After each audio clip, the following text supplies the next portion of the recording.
It's just awesome to be back here. As for Aaron Rodgers returning, McCarthy says no decision has been made.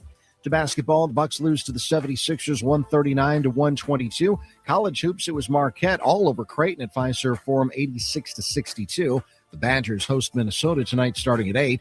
On the ice, the Admirals beat Rockford 5-3, and the Brewers have invited 9 minor leaguers to Major League camp, including number 3 overall MLB prospect Jesus Made. The Huddle starts now. I'm Doug Russell on Fox Sports Radio, Wisconsin. Good morning, Wisconsin, and welcome to the Huddle. I'm all for someone huddling if you have something to say.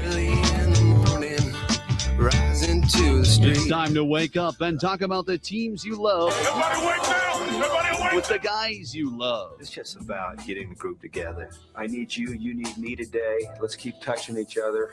Let's make sure we feel each other. Let's make sure we smell each other's breath. Watch us on YouTube, Facebook, and X. You need 15 or 20 huddles to correlate with the number of cameras. Take the cameras off the field, then there'll be no huddles. Now gather around because it's time to huddle up. West left slot, 323 wide stick on 1. Ready, Biller, for blitz. If it looks like man coverage, I'll check. I'll go 200 yes. You got to cut and crack. Now cut and crack. Red, right, 18, Bob on 1. Ready, cut him and crack. If you look at this play, what we're trying to get is a seal here and a seal here and try to run this play in the alley. We know exactly what we got to do. All right? That's all we're going down to. Let's go out and kick some tape. All right? 1, 2, 3. Keep doing what you're doing. You got to sit our guys out and make the play. Be right all the way outside. Wide, left, fake, 396 bag, B hinge, C puck. Is that long enough for you? I want you to be proud of your profession. It's a great profession. Go out there and play this ball game like I know you can play it. With Drew Olson, Mythical, legendary figure. Bill Schmid, Oh, my God. This man's been out all night. and Armin Sarian. This is it. Don't get scared now. Sanchez, we ready? Fox Sports Radio Wisconsin is on the air. Fired up and ready for the Wednesday edition of the Huddle. Let's get it. Drew Olson joined by the pride of Carroll University, Billy Schmid, and Ring Out Ahoya himself, Armin Sarian. Come on now. As the great poet Marvin Gaye once said, let's get it on. Let's get it on. And that's a great way to start up a hot take hump day, right? I mean, now there's a lot of ways that you can flare up the midweek part of the day or the middle of the weekday. And I know that our guy Armin Sarian over on the other side, there have been days, Drew. There have been a lot of days, especially here into the 2026, where this poor soul has walked in here very, very dejected and downright sad. And I feel very bad for him. But this morning strutted in kind of like Ric Flair walking down that ramp, being able to give a woo as those Golden Eagles just shellacked the Blue Jays last night. Yeah. Feeling good over there. It was nice. I don't know what team that was, but I welcome them anytime they want to come in this Fiserv Forum arena. Now, I know you and your wife have not talked about it, but if indeed you guys have a next child and it ends up being a boy, what's the possibility that Nigel or James ends up being one of those two names? Because this young man has to be a feeling like savior for you guys so far. Well, he's been a revelation, there's no doubt, and he's been the silver lining in dark clouds of Marquette basketball this year, and he just keeps getting better and better. Now, the cynics in us will ask themselves, how much will he start to cost, in this new world, and to keep him around, but no, he was definitely great. I don't know. Guys, I was at the arena last night for the Admirals game, obviously, and the cold winds downtown came this strange rumbling of a halftime score that I could not believe when I opened my eyes and looked at my scorebug app, and I said, something must be wrong here, or is this the Marquette women, or what is this the Owl? Are the men playing tonight, or like what's going on? Like, what's happening here? Are we really doing this tonight? But thankfully, when you go up by 30 points ish in the first half, you say to yourself, well, I don't think we're going to blow this lead. And they didn't do it. And Marquette for once was on the other side of the dump trucking. So that was really great to see. It warmed my cockles in a year that we have been struggling at. Maybe this is the start. There you go. This is, but Drew, this could be the start of something new. Drew always talks about the 8 to 9 and to 12-year-old, how that's the crucible of being a fan. That's right. And that 10-year-old was inside me last night after a win like that, saying, look at this team. Look at this team. I love this team. Maybe this is the start. Maybe things could turn around now all the way. We'll ride this wave to the Big East title and to the Sweet 16. Let's go. Let's go all the way. I don't know if that's going to happen, but it was great last night. Can't say it's not going to happen. Yeah. Well, all right, boys. We begin today with a question, and it is Hot Take Hump Day. We'll fire those up. We're going to take them on the NicoletLaw.com talking text line 877-794-1973. But then a little subdivision, a little sidebar, if you will. I'm wondering, got me thinking about your favorite memes, because there are several memes that are devoted to people eating popcorn. There's the Bill Hader. There's like the Michael Jackson. Oh, yeah. Sure. They should make one of Tom Cruise when he was eating popcorn in front of that movie theater group where he's throwing him into his mouth. 100%. So even there was an Obama popcorn meme. There's So I'm like, there are several popcorn memes, and the reason I'm thinking of that is because that's me last night at around dinner time. Had the TV on, and I'm eating the popcorn figuratively, of course, not really eating popcorn. Although I like popcorn, my wife makes it a lot. She makes really good popcorn on the stovetop, not in the microwave. She goes, battling. She goes all out. Proud of that. Like she takes pride in her popcorn. I mean, not like our Fresh Douglas with his own. We're not talking. We don't have the popper in our house, like the actual dedicated. You know, she just does it on a. Of all the things that have not lasted in this building, the one thing that has is that popcorn machine. That's right. And Doug makes popcorn as good as anybody. I'm running more microphones in this place. But I was thinking of the popcorn meme because I'm watching the 4-letter network and social media meltdown over Belichick not being in the Hall of Fame on the first ballot. And I'm like, oh, so an election took place. People don't like the results, and we get to talk about the self-absorbed, holier than thou, who they think they know everything voters who vote for the Pro Football Hall of Fame. As a 20-year voter in the Baseball Writers Association and National Baseball Hall of Fame, we are a bunch of idiots because one guy didn't vote for Ichiro. Well, they had 10 guys that didn't vote, or at least 10. I'm not really sure what the breakdown At least was. it could be, At least 10 didn't vote for Belichick in the Hall, which is more egregious than a guy not being unanimous, right? Absolutely. You would think so. I'm just sitting there watching this going, oh, let those guys have their time. Their ass is in the jackpot now. And I'm enjoying it. I'm eating the popcorn. I'm like, oh, okay. So, how do you like me now? That's 50. They had 50 voters between, and there's 450 in baseball. In baseball, you got to have 75% to get in. And this here, you have to have 40 or 50 in this round of voting. In a different senior coaching committee where there was certain different legislation to it. Different legislation to it, and it's an offshoot. But everybody's like, who are these idiots? Take away their votes because I don't like the way they voted.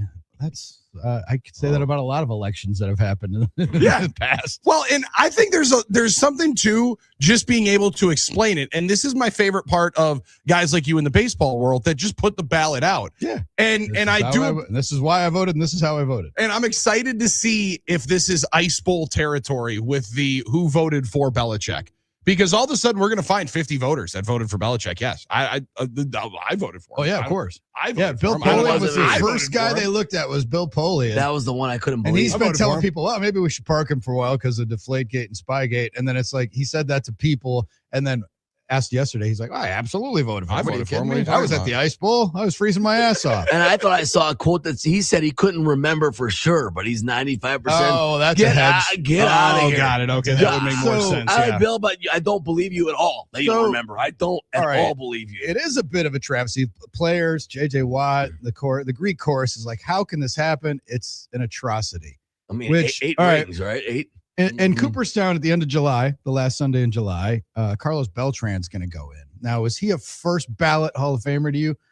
Maybe not, right? He's like, Hall of Famer. He's in, so he's a Hall of Famer. Numbers would put him in, yep. But his candidacy may have been clouded by right before he was done at the end of his career. He was the centerpiece of that cheating scandal with the Astros and banging the trash cans. He was like one of the ringleaders of it, and that couldn't have helped. Now, is that rise to the level of steroids? Another discussion.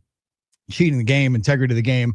One of the criteria for voting for the Hall of Fame, it's on the ballot, is character. Yep. Character clause. So big one. All right. But are there vendettas here? Does it make the Hall look bad? I didn't even get to the story of like who's going in, like who advanced. We don't know yet. We don't even know yet. But Belichick didn't advance, but he didn't make the group, and he was told Friday. So obviously, Bill Belichick is a Pro Football Hall of Fame coach. Now, my thing is, part of the flaw in this system is it's always systemic, because a lot of the times in baseball, problems arose because on the baseball writers ballot, on the one we get, you can only vote for 10 guys. And sometimes that created situations where, well, that guy doesn't need my vote. I'm going to vote for this other guy because that other guy's going to get in. And I have used those very gymnastics when filling out my ballot. It's like, okay, well, yeah, that guy's going to, or even I'll if give one here to be able to help this guy. Because you have to have 5% to stay on the ballot. Like, I'm going to vote for this guy so he stays on the ballot, and I'm not going to vote for that guy, and it's going to hurt his totals this time. You know what I mean? So you do that calculus. A little bit, yeah. It shouldn't come into it, but you can't help it. It's a human instinct, I think, to do it. Right. You do the calculus there. So somebody might have done that. There might have been people with a vendetta. A lot of people will say, well, it's because he wasn't nice to writers. That's not it. No one really cares. I don't even know that he would have been not nice to any of the writers that were voting for him. How was he not nice to Bill Polian other than beating his teams? Yeah, multiple times. I don't think it's that. I don't think it's that. The politics of it, no one wants to see how the sausage is made. But the big flaw in this is the adjustment where you don't have to wait 5 years anymore. So to me, it's like they just changed that, right? For coaches, you don't have to wait 5 years. Why? Just changed it for coaches in the idea that like they wanted to make sure, I think, that they got guys in before they passed away, potentially. But also who's coaching till they're 90 these days? Marv Levy ain't walking through that door. That's very true. But I think that you could see Tom Moore.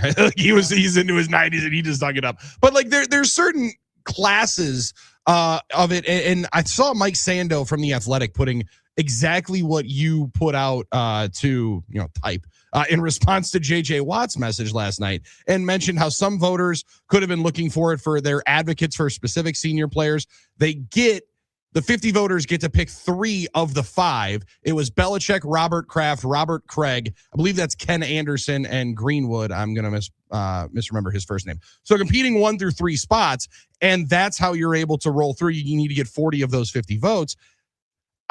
The tough thing for me is if you're going to paint it behind Spygate or if you're going to paint it behind Deflategate, those are absolutely issues, no doubt about it. I think like the Beltran scenario that you pointed out, they would be little specks of things that you can pick on out pretty quickly instead of full-fledged miss ingredient where you're putting this thing in, you got to throw the entire soup out.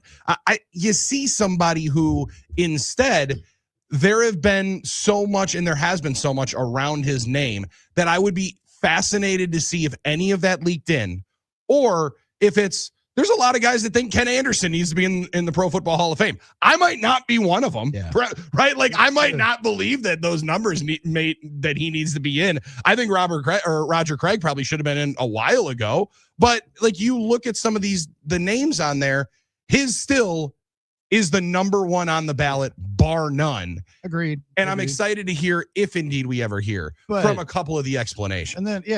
But then again, it's like, okay, well, that guy's been waiting a long time. And like, okay, so there's mechanics to it. And it's a secret ballot, which the baseball writers, the Baseball Hall of Fame vote, okay, you have to be 10 years in the Baseball Writers Association, 10 consecutive years of membership in good standing to get a ballot. And then you basically have it. It used to be for life. Now it's kind of not.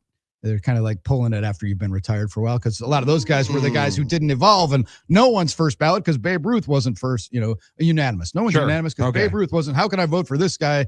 I want to make sure. They're doing it better than the Heisman Trust, who has like 1,900 people. Yeah, and they want to. And those guys, they want to withhold the standards of the Hall by saying we can't vote unanimous because other guys were. So a lot of guys, a lot of guys since the stereo era will turn in like blank ballots as their own form of protest. Yep, and that's so that means no one can be unanimous. But I don't know, baseball writers, it is what it is. I've always said that we can't get, if we had 50 people vote, we'd have 40 people tell us today is Wednesday and 10 would say something else. And we'd say the sky is blue and 10 people would say, no, it's not really. They'll never agree. Like, you can show the same picture to 2 people and they'll say different things. When I was at Cooperstown and I had to speak, I had to introduce Murray Chass from the New York Times as he was the writers wing inductee that year, because I was president of baseball writers. So I'm standing on the hill there, and all my baseball card collection was seated behind me. Like all the Hall of Famers are seated behind me, and they're like Goose Gossage. They're all like, "Keep it short, quick, kid. Keep it short. It's hot out here. We're trying Keep to it roll short out of here." Yeah. But one of the things I said, I don't remember much of my little 30-second preamble giving Murray his plaque, but I said, when you get a passionate group like the baseball writers, consensus can be elusive, but when you reach it, it's very sweet, right? Because when you coalesce around it, like that was the year that Molitor and Eckersley went in, and neither one of them was unanimous, but they were both pretty obvious. And they both went in. And it is hard to get consensus. And when you're dealing with guys who have been through the ringer. Like, yeah, you're right, Billy. There's guys who are probably passionate that Roger Craig should have been in. They've been waiting, and how impactful he was to those 49er teams, and nobody gives him credit. Like, why isn't he in already? And so everybody has their own kind of paradigms and stuff like that. But it was fascinating for me to watch it because I sit here and take the abuse of, oh, these writers think they're so, they think they're so smarter than everybody, and they don't. What are they doing in their ivory tower? They don't deserve to have this. Why do they get to go thumbs up or thumbs down? The reaction, yeah, it's part of the gig. And I've had people say that, and then they find out that I have a vote, and then they're like, oh, really? And then they're, oh, okay. Like, well, who'd you vote for? Who'd you vote for? And then it's like, and then it's either, how did you vote for those steroid cheaters, or did you not vote for Bonds and Clemens? Like, well, but when you're talking about legacy, and this is the ultimate legacy, if indeed you're going to make something that is this out of bounds, might be the wrong way of putting it, but this is such an outlier. I think this deserves an explanation. Like, if you're going to continue rolling through here, I think you deserve it to football fans to say, hey, this is what it was. And I don't have to agree with it. I probably won't. But that to me is, because again, this isn't prom king at Greenfield High School 2001. That might matter if you want to throw it on your Twitter bio. What are you trying to say here? But this stuff matters, dude. Absolutely. Like, absolutely. This matters in the grand scheme of the league, in the sport, in legacy. It matters to, and I know people don't like him, so this might not matter to anybody else. It freaking matters to Bill Belichick, who might be the greatest historian of the game that we've seen over the last decade. 3 decades. And it's something you can never change. And Belichick can't change it. If you So break now that it's egg, done. You can't unbreak this egg. Now it's done. Here's the thing, though. Bill Belichick goes in next year and gets his flowers and stuff. He's still a Hall of Famer, and he's still. But we all know there's a difference. Unless he declines and says no. That would be we interesting. think there's a difference, but once you go in, Ted Simmons had to wait forever. Ted Simmons was one of the most egregious Hall of Fame drop-offs. He 1 year on the ballot, and he's out. And his numbers are right there with Carlton Fisk and Johnny Bench and all the other catchers who went in of his era that he played with and against. And it was, I didn't have a vote then, but I just look at it and go, are you kidding me? And then the Veterans Committee righted that wrong. Jerry Kramer, for years, people thought he was already in because he was so good and part of those Packers teams. And then he finally went in. Sterling. Once you're in, you're in. And like that just kind of falls away. Now, like the guy, I disagree with the that guy one. might hold it, but in public estimation, I think it's like, oh yeah, he's a Hall of Famer. Like I don't think there is initially whether you're first ballot or not, right? And that is like, it's a class within the class. Your Hall of Famers are one thing, and then there's first ballot. It's the special. Robin Yount group was a first ballot Hall of Famer. It's like a special level of VIP. It kind of is, yeah. And so that's just the distinction within the distinction. Belichick, by every measure, should be like there were people a couple of years ago saying they should rename the Lombardi Trophy, right, and take Vince's name off of it and put Belichick's name on it, which is absurd. But I agree with that. Again, that's the soup that we're in. So it's fascinating on a number of levels. But if Belichick wants to make a statement, he can just like be like T.O. or whatever and just refuse to go. I just can't see it. Like he cares too much about the sport. Here's the thing. Here's the other thing. And here's your conspiracy theory. I don't usually smoke the grass from the knoll, but Robert Kraft is up too. Now, if he gets in and Kraft gets doesn't, in, and they're like, well, we just don't want to make this Patriots palooza, right? And like, well, or Kraft put his thumb on the scale with some of the voters and said, that was your angle. Yeah, I don't want to, hey, I'm just saying, Bill had again. That would be a deranged one, but it would deranged. But to me, I actually think that one's more likely than it being that they don't like his 27-year-old girlfriend. Yeah. Right, like the fact that Robert Kraft actually went and tried to back channel to not allow the guy to get hired by the Falcons, which was very, very well reported a couple of years ago when he was up for the gig. If Robert Kraft goes in, is there a 2-for-1 special at the Orchids of Asia Day Spa? Hey, talk about character clauses. I mean, I guess we know what's worse now in football circles. I guess. Spygate and not. So there's a lot of layers to this, and people can get out. And it isn't. Is it? It's probably not that important. But now we're going to relitigate Spygate and Deflategate. And by the way, I'm a bad host because we do a local show and we've been doing a local show for a long time. We need more gates. When that stuff was percolating, I didn't burn a lot of calories talking about Spygate or Deflategate because it's like, we'll just watch it from afar. Like, how does it affect us? Who cares? It's something that a lot of guys screamed, national guys, and like a lot of guys screamed at each other about it.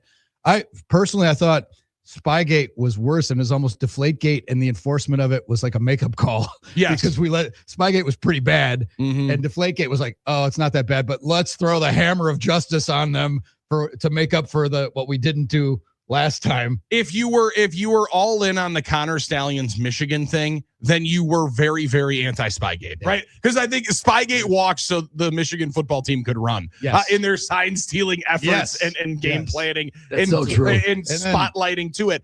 The Astros thing too. There were a lot of teams doing it. There were a lot of teams cheating. Just or one looking team got for called ways and to signal. One team got caught. Like the Yankees had a guy with the Apple Watch getting signs in.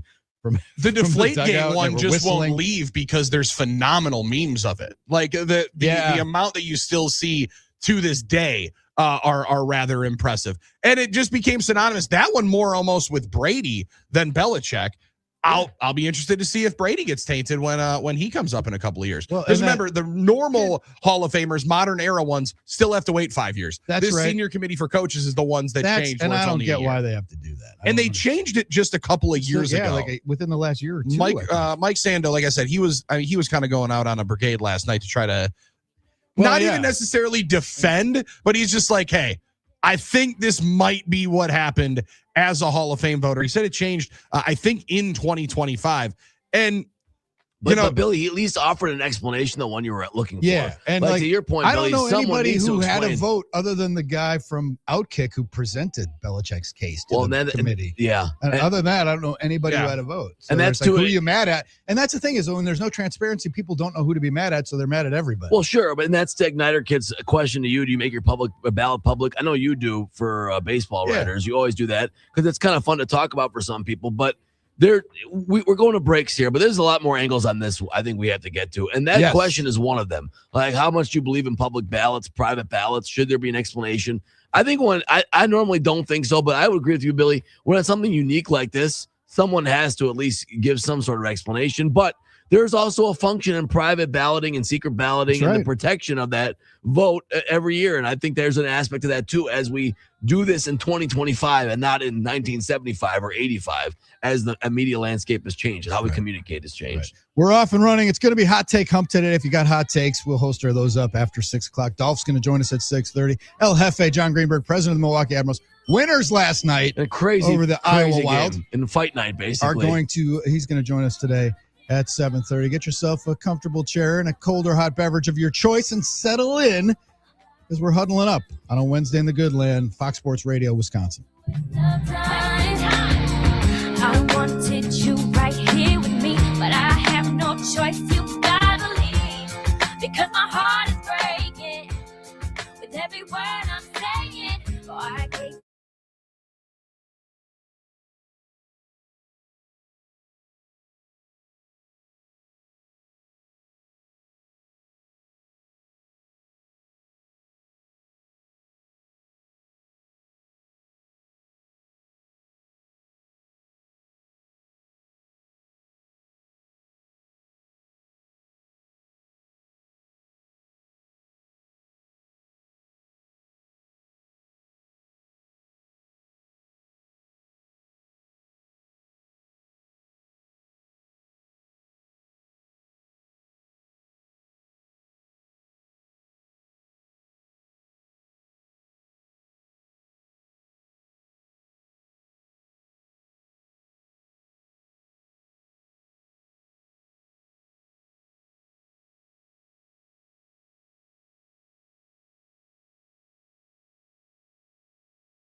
ever hear of Wally Pipp? Wally what? Wally Pipp. You never heard of him? Well, he played first base before Lou Gehrig. Oh, okay. Then Lou Gehrig started like whatever it was, 23,000 straight games. Right. Yeah. The little man. That might be the punt return story. No doubt. Hey, you can have it, man. No, there you go. Way to compete. Way to compete. Bill Belichick's greatest hits, bringing us back. It's the Huddle, Fox Sports Radio, Wisconsin 920 in Milwaukee, 1070 in Madison, worldwide on the iHeartRadio app, streaming live on Facebook, X, and of course the YouTubes, as the kids would say. Now, this is a good hot take hump day one, and I know we're going to fire these up a little bit later on. But I think there's something to, would Paul Chris be on like the all Bill Belichick team where people think like, listen to this guy's press conferences. This guy doesn't. This guy stinks. How can he motivate anybody? Listen to him. All I saw, it's a great day to play. It's a great opportunity to go out there and play. And then behind closed doors, he's electric, an absolute scene, and he is the ringleader and the guy that everyone wants to be around. That did kind of seem a little bit more like Bill. That once you got him behind closed doors, maybe there were more Moss moments. I've heard when he asks him. I've heard from people who have Halloween party, who've broken bread with him in a big table at St. Elmo's during the combines. Have said he's just the best. The best stories, just the loosest, greatest dude ever, except for when he's standing in front of the podium. Different than the image he presented at the podium all those years that most people thought, the on to Cincinnati. The image that he chose to present. I mean, that's a conscious decision, and that's fine. He wanted to be like that, but I mean.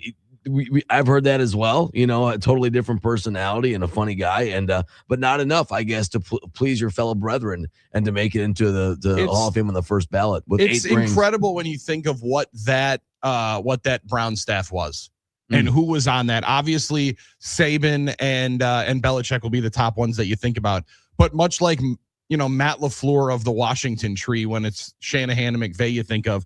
All of a sudden, here's Kirk Ferentz. Coaching the offensive line, all-time winningest Big Ten coach in history. Like, funny how that could all of a sudden just jump its way in, and then that makes the soup a little bit different there in that Cleveland staff. All-timer. Eric Mangini was on that staff. Michael Lombardi, who just and then Ozzie Newsome was director of pro personnel in the front office. That was the front office. And it's just an incredible, and there are other guys too that were like grunts, I think, that became I'm blanking now, but there was an incredible number of guys.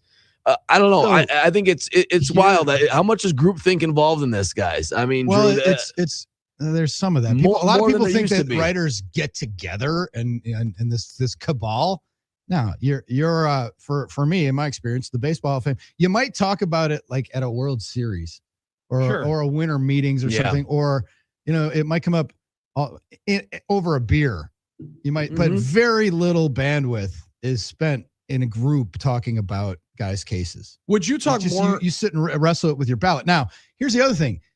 Again, when there's only 50 guys, and some guys are protesting Spygate or Deflategate, other guys are protesting that they're pissed that they changed the rule to 1 year. Yeah. Right. And it's like that might be all right. Well, I'm not going to take it out on him, basically. And it's like I'm not going to vote for somebody in their first year. It's unfair to the guys who had to wait 5 years. I guess I would understand that one more than any merit, because if it's something merit based with Belichick, that I don't understand. Like that I simply don't know. Of course. I will understand. That to me would be more of, hey, look at what we're doing, how we've done business for the last how long's the Pro Football Hall of Fame been around? 70-something years. This is how we do business. This is how we operate. We're not going to change just for one individual who's coming up in 2 years. There might be other guys who I don't know the mechanics, and I don't know like how many they could vote for or whatever. They could vote for 3 of the 5 guys that were up. Okay, you could vote for 3 of the 5, and they had to have 40 of.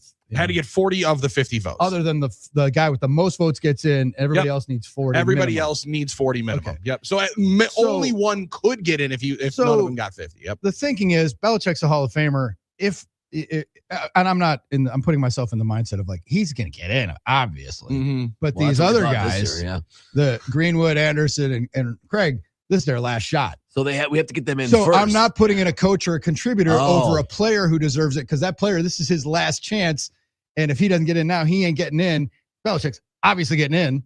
So it's like, okay, I'm going to vote for these guys. But to Billy's point, if you make that move voting it, you're going to get reaction. You have to be ready to explain that. Like, if there's an explanation, I suppose there's a logic to that. Okay, this is the way the rule set out. Now I had to make sure and this and that. That's why I voted. But then you have to know that there's going to warrant some questions when you make a move like that to not vote into Bill Belichick, well, right? and that's about transparency and like the secret ballot. So that's the next who question. Are the voters? Who are the electors? And now people are going to look at that, and there will be some heat in that regard. And that to me is, again, I don't have to agree with it. I probably won't, right? Like, again, if you're going to, because this is, again, I can do this and I can do that, and this guy's going to go here and this guy's going to go there. But what you're asked to do in the here and now is, out of these 5 guys, which 3 are Hall of Famers? And if I struggle to know who would be on a list with Bill Belichick, and that would not be a part of it. Senior committee, though, and it's charged with righting wrongs. And the wrong was that Roger Craig and Ken Anderson, that they weren't in,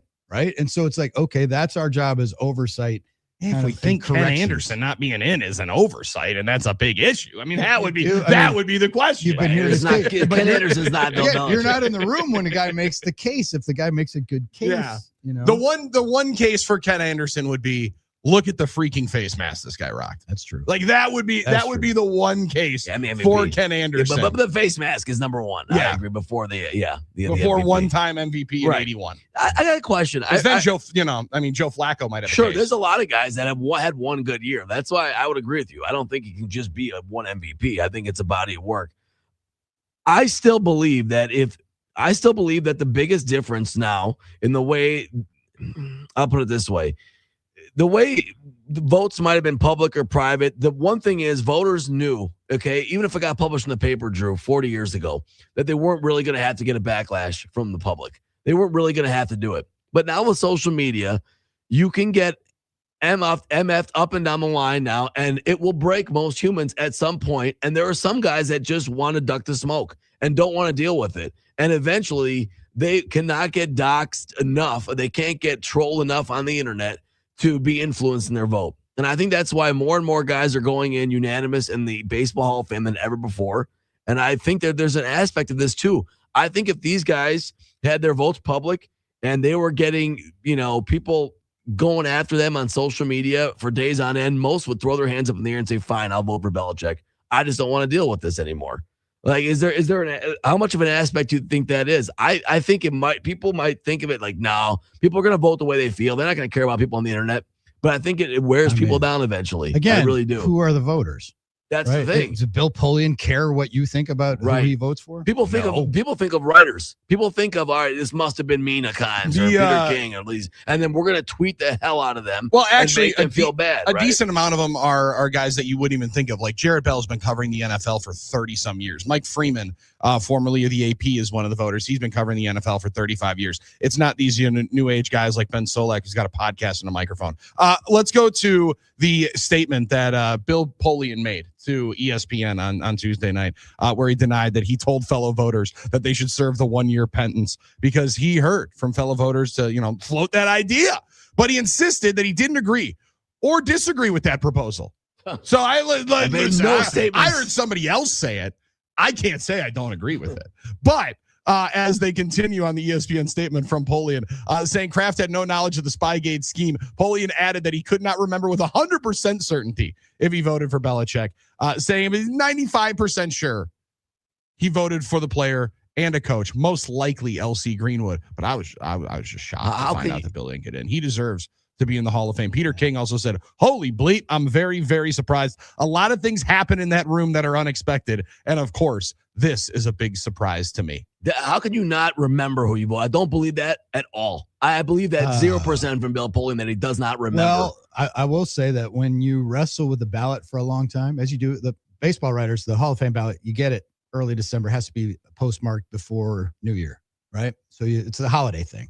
I got some free time. I'm gonna look at this ballot, look up some stats, I got some vacation banked up. But you go back and forth, and I've shown you pictures that you guys have seen my ballot. I've seen your ballot. It's it's a piece of paper with a box next to the guy's name. It's like people think it's like the sea scrolls or something. It's like this sacred thing. It's like you're voting for prom king at Greenfield. Sure. Yeah. See, but this one's different. Like if they actually are still in the old school 50 person in a room, do they do like heads up 7-Up? I think they might. But here's the thing: when you get your ballot though, you wrestle with it and you go through different things and you check the boxes.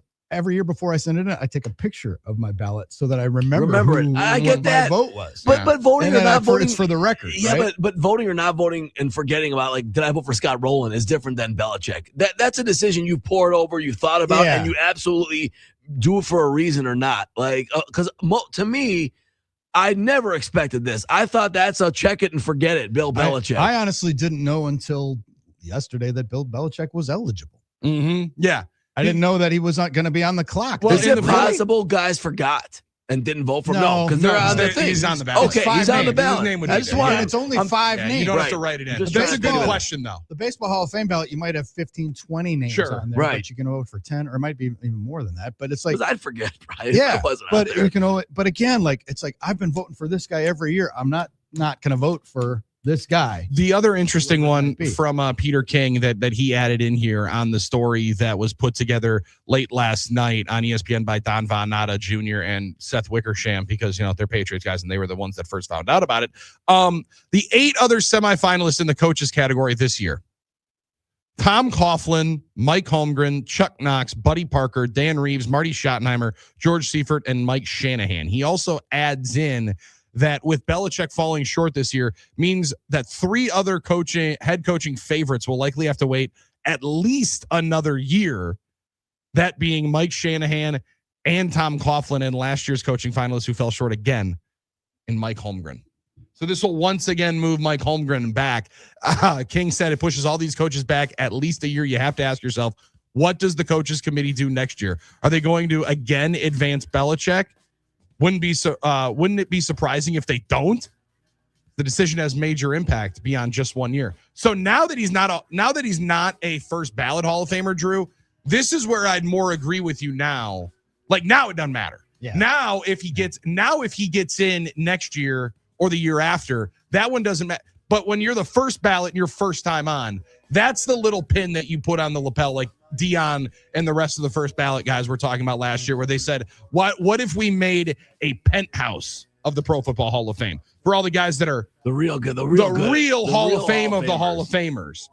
Because you say it doesn't matter. Well, how many? But it kind of matters to all those guys in there. It matters, once dude. They're in that room and they're at the Ray Nitschke luncheon, right? I think that's what it is, where it's all the gold jacket guys later.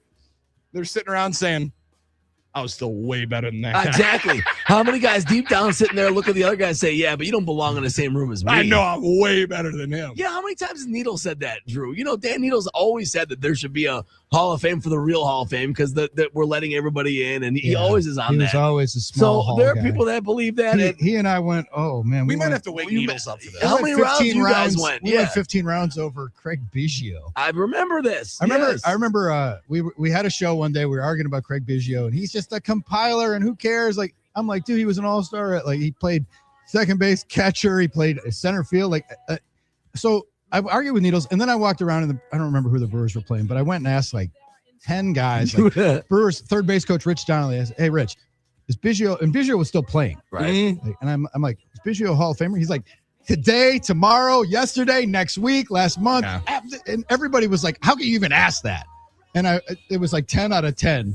And I think they might have been playing the Cardinals. Can I tell you why he's not? Because his son cost me way too much money in fantasy baseball. I was always thinking his kid was going to be as good as him. All right, so hot take hump day. A lot of hot takes being spewed about this Belichick snub.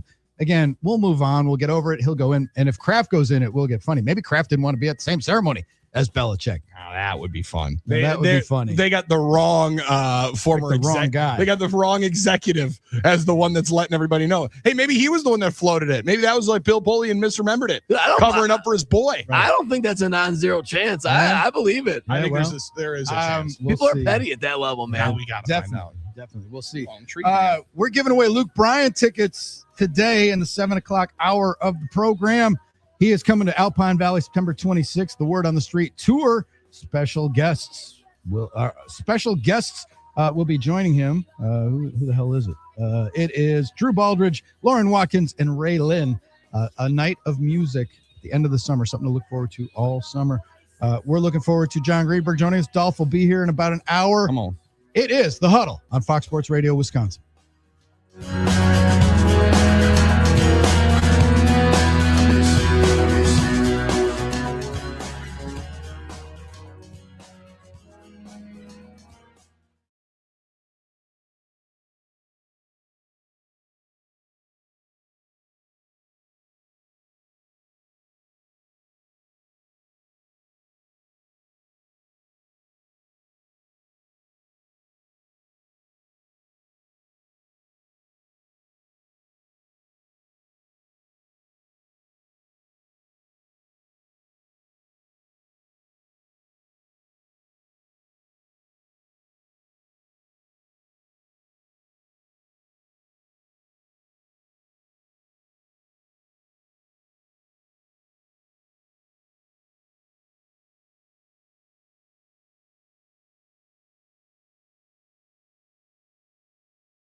I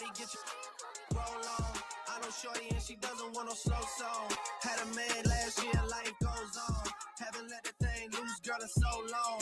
You been inside, know you like to lay low.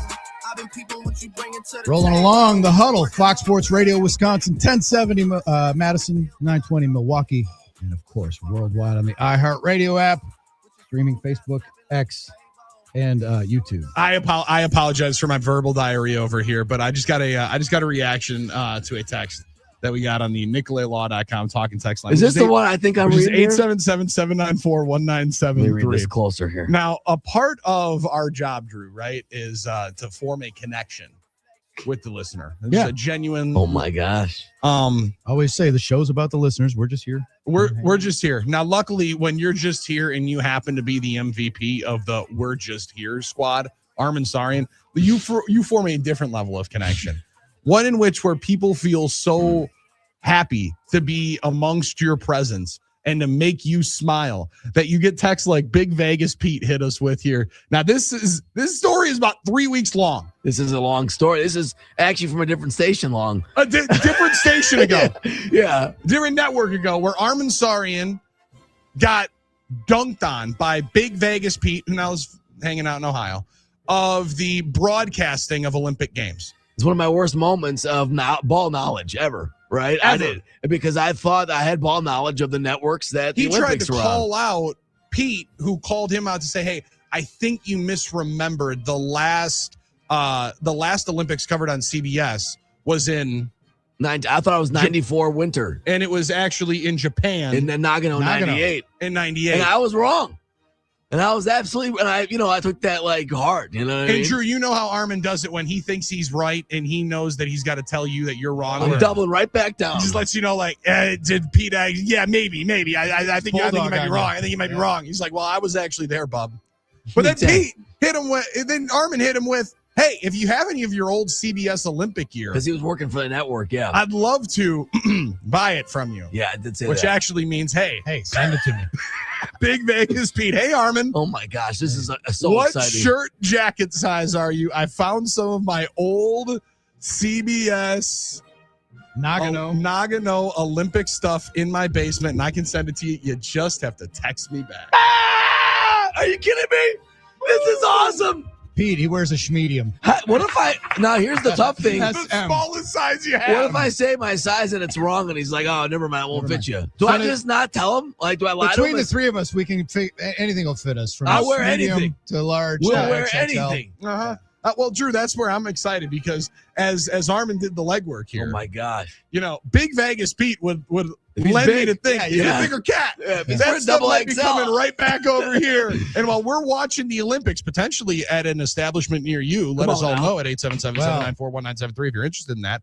We're only 2 weeks away from the Olympic Games, and I might be rocking that sweet CBS gear right in Armin's face. It was already on my radar to call our pal and fellow Marquettian Armin, Trini Kuznirik. Absolutely. Trini Casey. Yeah, is she Trini working? Casey. Yeah. She's in Boston, but she's done Olympics. She does Olympic broadcasting and stuff. She does a lot of tennis and stuff, but I was going to ask her about the Olympics, and she does stuff from site. Like she does stuff from She goes there, doesn't she? A lot of times she has, but like lately, I think they just like you do it from remotely here, with a sweet stateside. backdrop. Yeah, that makes sense.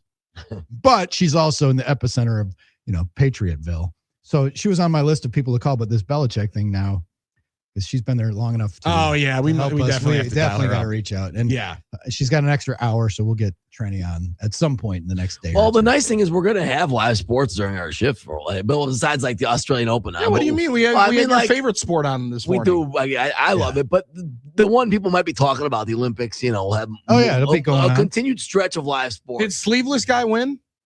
You talking about the Australian Open? Yeah, when I walked in, one guy was rocking the short sleeves. I was proud of him. He was wearing a tank. And I don't remember who was wearing what. It was wherever. We had a guy withdraw, didn't we? Yeah, there was a Mutini, right? I think did or something like that. Yeah, but it's going to be Carlos and Sinner. But but that's what it is. No, it's just nice that we're going to have some live sports on. That I think that's an extended stretch of live sports. And there's your tennis update on the Australian Open here on the Huddle as we huddle up with you. Now, Armin will give you the tennis report. This one on grass. No, the Australian Open is hard court. Wimbledon is Hard court. grass. Only Wimbledon, really. And then the French is clay. And that's clay. Yeah. And this one is a hard court. Got it. Yeah. All right. And Yeah, I'm the US trying to keep Open. up. All right, Great. 877-794-1973. Did a We're decent job acting like I cared on that one. I thought. The Belichick snub, which I love it that people can get this indignant. And then at a certain point, you argue about it for a day or two, and then you realize, does it really affect my life at all? No, and then Bill Belichick's not getting a gold jacket for a year. Because going quickly, we can flip to Don from Wausau, where you can flip, or Dan from Wausau, where you can flip that frustration and anger and go, how is it that Green Bay has lost 4 coaches so far, but none of them are Rich Bisaccia?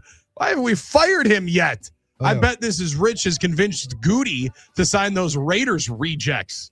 I think there's a lot more to the Rich Bisaccia conversation, but Drew, that was a hot button subject for a long time on Packers OT. And it's one of my first hot takes, and it's the one that Dan is definitely not going to like, and I think a lot of other fans are not going to like. It might not be as hot anymore because the longer we go away, this is on a simmer instead of on a 6 on the stove. But it got to a boiling point, and I think that is past. I agree. All right, we're going to fire up some hot takes when we return. Get them ready. 877-794-1973 to the NicoletLaw.com talk and text line. We're locked and loaded on a Wednesday edition. It's the Huddle, Fox Sports Radio, Wisconsin. Up front, folk like Khalifa, put the in the J. We get drunk, so up, we don't sleep. We're just having fun. We don't care who sees.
I'm Doug Russell. In front of a national broadcast network audience, the Bucks had their chances against the Sixers. Now they'll slow it down.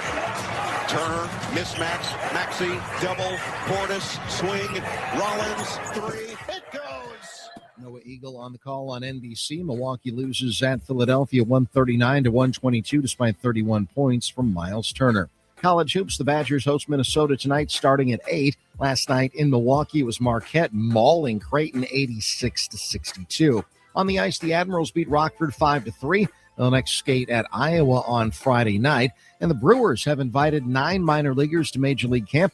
It includes number 3 overall MLB prospect Jesus Made, as well as newly acquired Jet Williams and 2023 first-round pick Brock Wilken. Camp opens up in just over 2 weeks.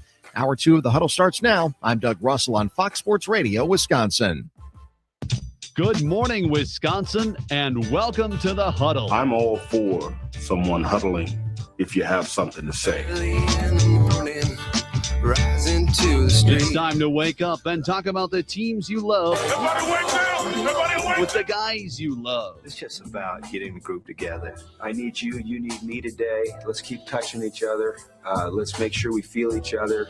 Let's make sure we smell each other's breath. Watch us on YouTube, Facebook, and X. You need 15 or 20 huddles to correlate with a number of cameras. Take the cameras off the field, then there'll be no huddles. Now gather around because it's time to huddle up. West left slot, 323 wide stick on one. Ready, be alert for blitz. If it looks like man coverage, I'll check. I'll go 200 yes. You got to cut and crack. Now cut and crack. Red, right, 18, Bob on one. Ready, cut him and crack. If you look at this play, what we're trying to get is a seal here and a seal here and try to run this play in the alley. We know exactly what we got to do. All right? That's all we're going to board down to. Let's go out and kick some tape. All right? Hey, yo. 1, 2, 3. Keep doing what you're doing. Sit our guys down and make the play. Be right, all the way outside. Wide, left, fake, 396 bag, D-hand, C puck. Is that long enough for you? I want you to be proud of your profession. It's a great profession. Go out there and play this ball game like I know you can play it. With Drew Olson, Mythical, legendary figure. Bill Schmid, Oh, my God. This man's been out all night. and Armin Sarian. This is it. Don't get scared now. Sanchez, we ready? Fox Sports Radio Wisconsin is on the air. It's the middle of the week. Time to make your adjustments. Time to start making plans for the weekend. Time to, really grind on the Penske file so you can clear the decks for Thursday and Friday, put the landing gear down, and then slide on into the weekend. We're going to get to halftime of our show in a half hour. Scott Dolphin's going to help us.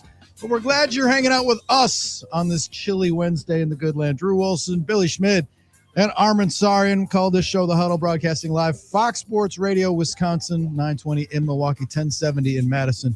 Worldwide in the iHeartRadio app, Facebook, X, and YouTube. It is a hot take hump day. It is. And Drew, you put something out there, and it kind of confirmed something that I've thought for a long time. I think Wednesday might be the most productive day outside of potentially for procrastinators like myself Friday. Right, like I was the most. It's Monday because you're buried and catching up, and then Wednesday. But there's Monday. There's going to be baked in at least like an hour or two where you kind of just find a way to take a little nap. Right, it's Monday. You're going to have to survive. Yeah, right? I got the rest of the week. I got plenty of time to be able to do that. If you have something that has to get done throughout the week, Wednesday I feel like is the one where maybe at the end of Tuesday you didn't do as much as you thought, and you're laying in bed saying, all right, I'm really gonna get after it. Really get after it tomorrow morning. And then potentially Wednesday afternoon comes and you hit happy hour and you're like, all right, well, we'll push it off to Friday. We'll figure it out. Because Thursday, you're not doing anything.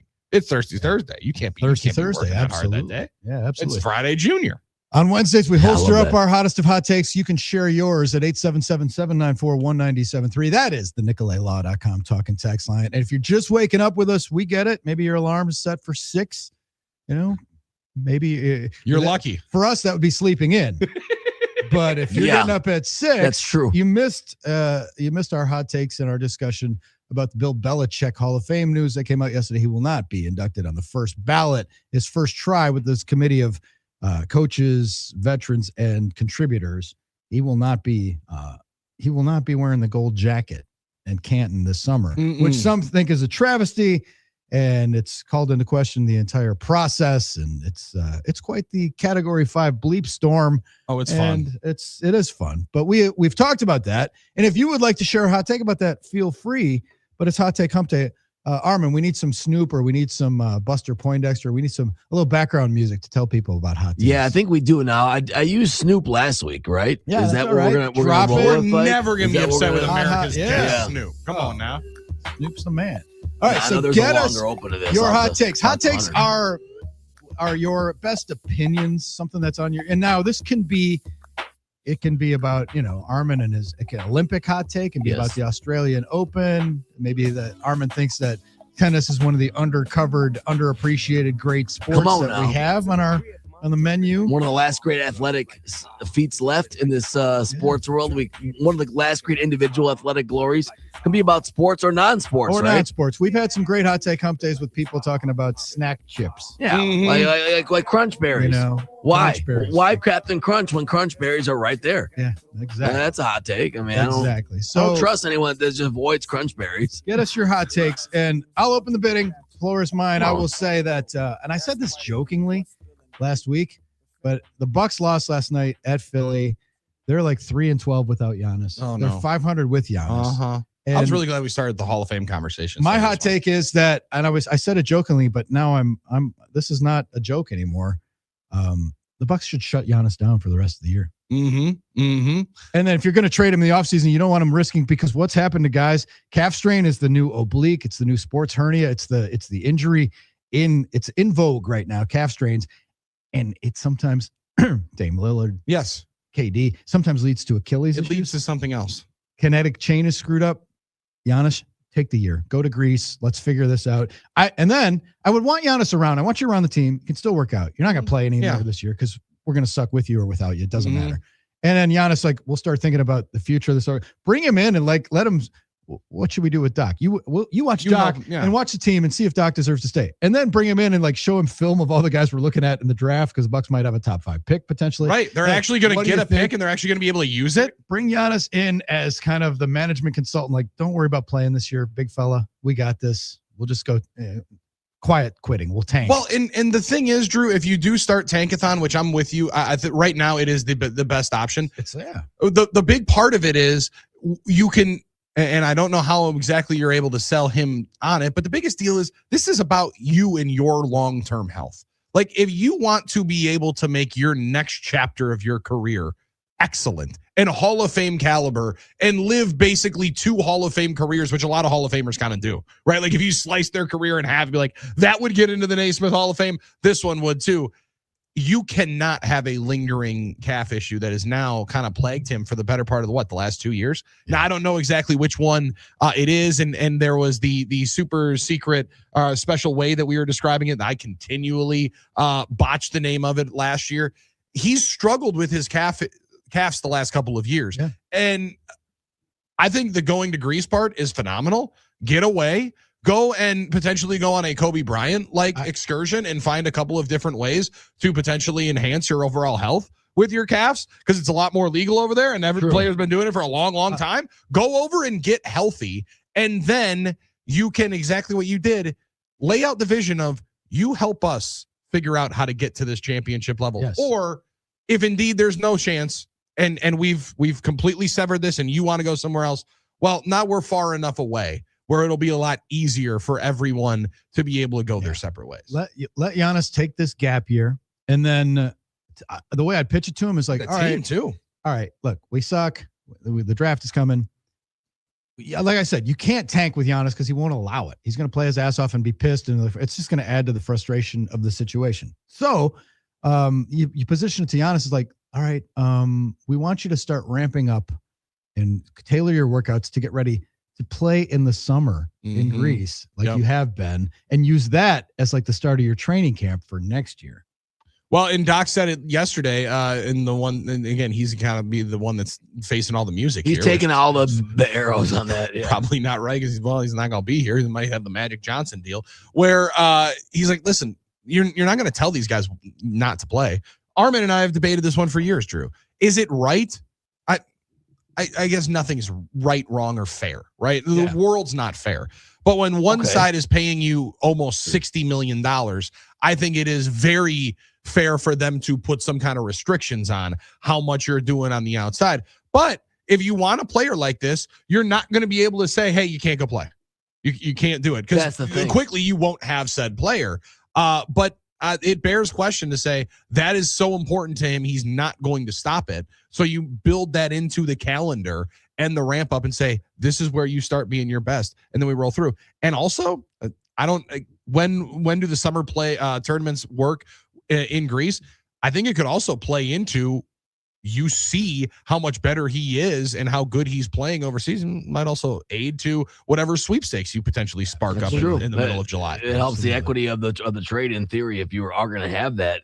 Yeah, and I'd have to agree with you. The big question there for me though is if this is what he wants, is he okay with it? Is he okay with the gap year? Is he okay with? Because if he's okay with that, then that's fine. I don't know that anybody's okay with it. Yeah, but they're 18 and 27. Yeah, but if he's gonna say like I'm not 500 with him, so this. when he comes back in a month, then Yeah. what? Like they're gonna be so buried. Right? I agree. I don't think this team's making the playoffs at this point. Because they're not going to win many games without him. No, they're not going to come close. But I also don't want to say you take a gap year, you're good, and then he decides, you know what, I'm never going to play for you again. Well, then that's the thing I worry about. But I think that decision's going to be made either way. That's not based on the gap year deal. Is that no? And you the risk of further injury and like or like what's his value right now? You're going to trade for him right now? The trade deadline is going to come and pretty quick. Like you're going to trade for him if you don't know if he's going to help you. And we all think that every team would want Giannis. Is that really the case? At what price is the question? Well, at what price? Right. And are you ready to compete with a guy who for 5 years and commit to the max contract that you're going to pay him when his calves are bad and when he's, missing games and at this point of the career when the health thing starts to be a question? Yeah, he's not full Anthony Davis style here that Rich Paul is still trying to sell everybody that he's a top 10 player in the NBA. But like for Giannis's health and overall state, that's why the drumbeat over the last couple of days, Drew, I firmly believe, has been from other teams getting the conversation out to say, hey, we'll still trade for him because we think he's going to be ready by the playoffs. Yeah. And that's why you're making a move for Giannis. Right. And we'll be able to build out our team and have everybody watch and assimilate through the last 6 weeks of the regular season. My position on this the whole time has been this is never going to be a one team, Bucks dealing with one team. Sure. This for that. It's got to be a 6-team bank shot with this expiring going here and these picks going here and a pick swap here. And it's going to be 6 teams involved in some fashion of a trade of this magnitude. And those are hard to put together on the fly in the season. You also can do it in the offseason a little bit easier. You can in the offseason. And then at that point, Drew, in the offseason, you can identify what draft, what target, where you're trying to attack and get the most assets. Because as much as I'd like to say you're going to get VJ Edgecombe, right, from like the 76ers or whatever, a lot of it is going to be you're going to have to identify a young player or, a draft ahead and say 2028 is clearly the talent-rich pool that we want, and that's the one that we're going to try to go grab as many assets for. As it stands right now, the only guy who really plays a major role for the Bucks who was drafted by the Bucks is Giannis. Yeah. And the only other guy who was drafted by the Bucks is Anthony Jackson Jr. And the Bucks have, I think, the 5th, 6th, 7th oldest roster in the league. And it needs a whole overhaul. It's needed an overhaul for a while. They tried to fix the plane while it was in the air and it didn't work. With Giannis as now all of a sudden like the oldest guy on the team, where last year was we need to get so much younger, and all the younger doesn't always mean better. The other part of the 3-12 without Giannis is there's just such a disappointment last night in the best Miles Turner game you're probably going to get in 2025, 26. As much as we've watched Miles Turner, last night might be the best you're going to be able to see, and you still lose by almost 20 and let Joel Embiid, of all people, be the one celebrating and clowning. Like, that was a very, very tough pill to swallow last night. Out of individuals I really don't like in the NBA, that would be one very much top of list. 2 teams you thought were going to go certain directions. There was a while when we thought the Sixers would go because this is kind of the year they had last year. We'll go this direction, and all of a sudden they're resurging. Yeah, so I agree. That was tough to swallow. And your boy Nick Nurse is going to have that N hat possibly in the playoffs. His logo will be back in the playoffs, apparently. Maybe he'll sell some shirts. I doubt it, but maybe it's possible. I don't know. I don't know if the request would offend Giannis so much that would upset him. That's the only thing, because I know winning's important to him. But what's going to make him happy? I don't know. And the Bucks have to do what is best for them. Yeah, at some point, I don't know that you're going to be able to operate with just making him happy, because I don't know at this point he's ever going to be happy. Well, he's got. I totally agree. He's got to get healthy somehow, and if in long-term healthy, not having the calf issues. John's hot take: the Euro step is causing the calf issues. Prove me wrong for a hot take. I can't prove you wrong, and that's not my. I'm not an orthopedist. I would say this: maybe it's true, maybe it's not, but that's a weapon in the arsenal for any basketball player. That's like saying, well, I think the shoulder problems for this guy is caused by him throwing 100 miles an hour. Well, yeah, but that's kind of like important to what he does. So I think that's kind of part of the package. Like, it might be true that, like, if he never Euro stepped again, his calf wouldn't hurt. But then again, he might not be as valuable. He also as a might player. not be a top 20 player. Like, that's like, it's like, I bet if you took the hammer away from the carpenter, he wouldn't hit stuff.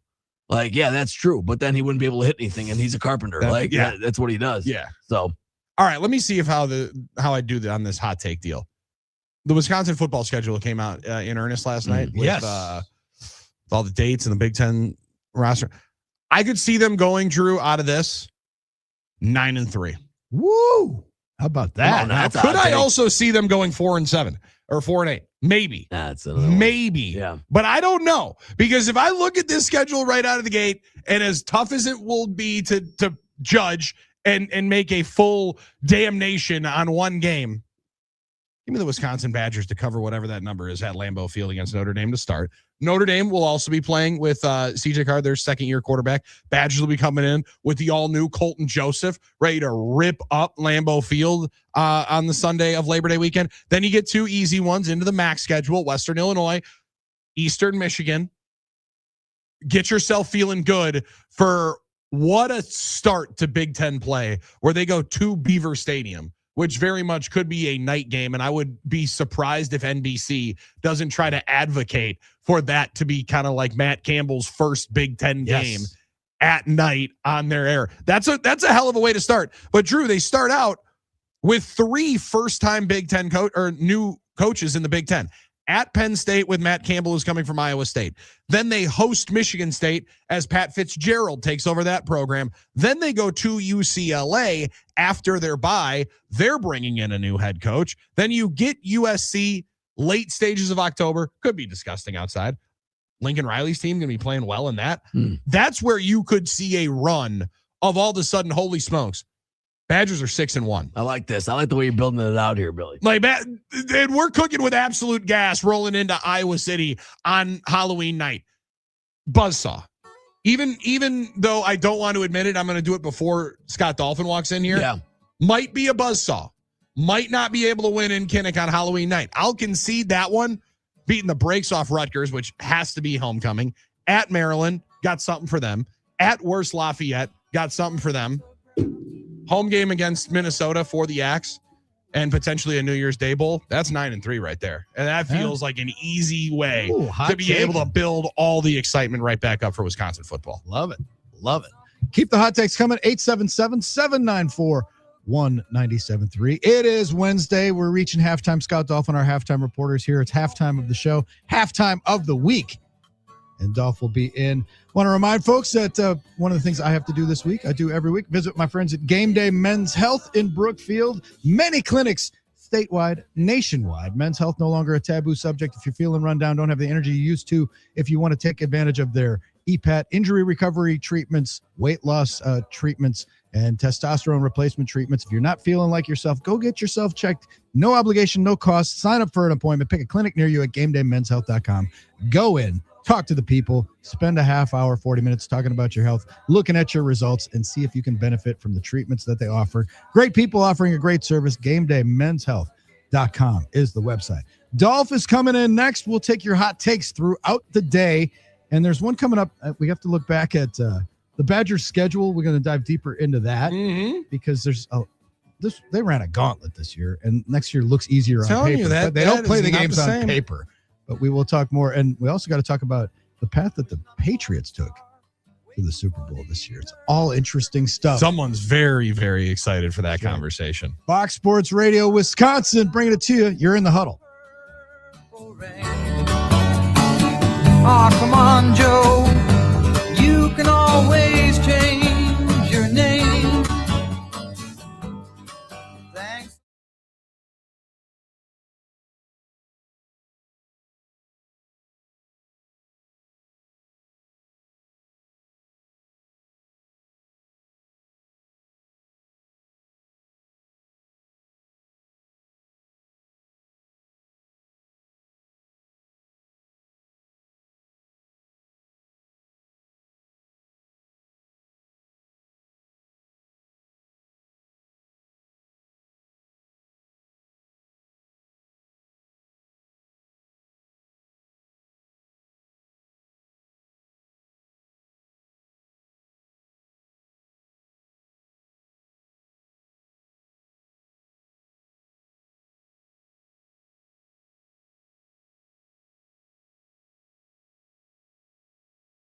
years ago. We were singing every word on the radio, kind of like them songs, Save Our Souls. It's halftime somehow, on some the way. Wednesday edition, midweek, mid-show. Halftime adjustments will be made here on Fox Sports Radio Wisconsin, 920 Milwaukee, 1070 in Madison. Drew, Billy, and Armin, and we welcome to the program our halftime reporter. It is Scott Dolphin. Hello, Dolph. Hey, Drew, are you talking about like the halftime adjustments the Bears made against the Packers and just about every game? Really, played? man? Oh, yeah. Really, bro? I'm just saying it was staggering. How many weeks has it been? It was staggering, the tale of two halves in those three football games. You know what else is Dolph, staggering? you're right. I just didn't know we were going to get salt in the wound 2 weeks This has been later. my hot take since they happened, but I'm at the tweet now. Bears and Ben Johnson beat the Packers 2 out of 3 games this year, and Matt LaFleur outcoached Ben Johnson in all 3 of the games. You think so? I do think so. You don't? First half is the coach's half, and they dominated the first half. Second half is kind of the players' half. Players' it was half. kind of flukish what happened. Was it great coaching? Did they draw up that play when Caleb ran around and flung Right. one? I mean, like, no, Dennis a Allen coached generational well. throw. I'll say Did they that. draw that up? Mm-hmm. Why did everybody want Matt LaFleur's head after the season? Well, because people get emotional, you know. Dolph, because we need to hold people accountable. Yeah, that's right. All right. And Hold them accountable. we need to start holding right. people accountable around here. We need Yeah, to have that's standards, damn it. But I guess I mean, well, how many I would snaps not did the fully Bears agree. have with the lead? Did they take a snap with the lead in 3 games? no, and that's Barely. where I guess They my didn't take an offensive in 3 games. They didn't take an offensive snap holding the lead in the game, if I'm not mistaken. score on a That's walk-off crazy. touchdown and then That's crazy.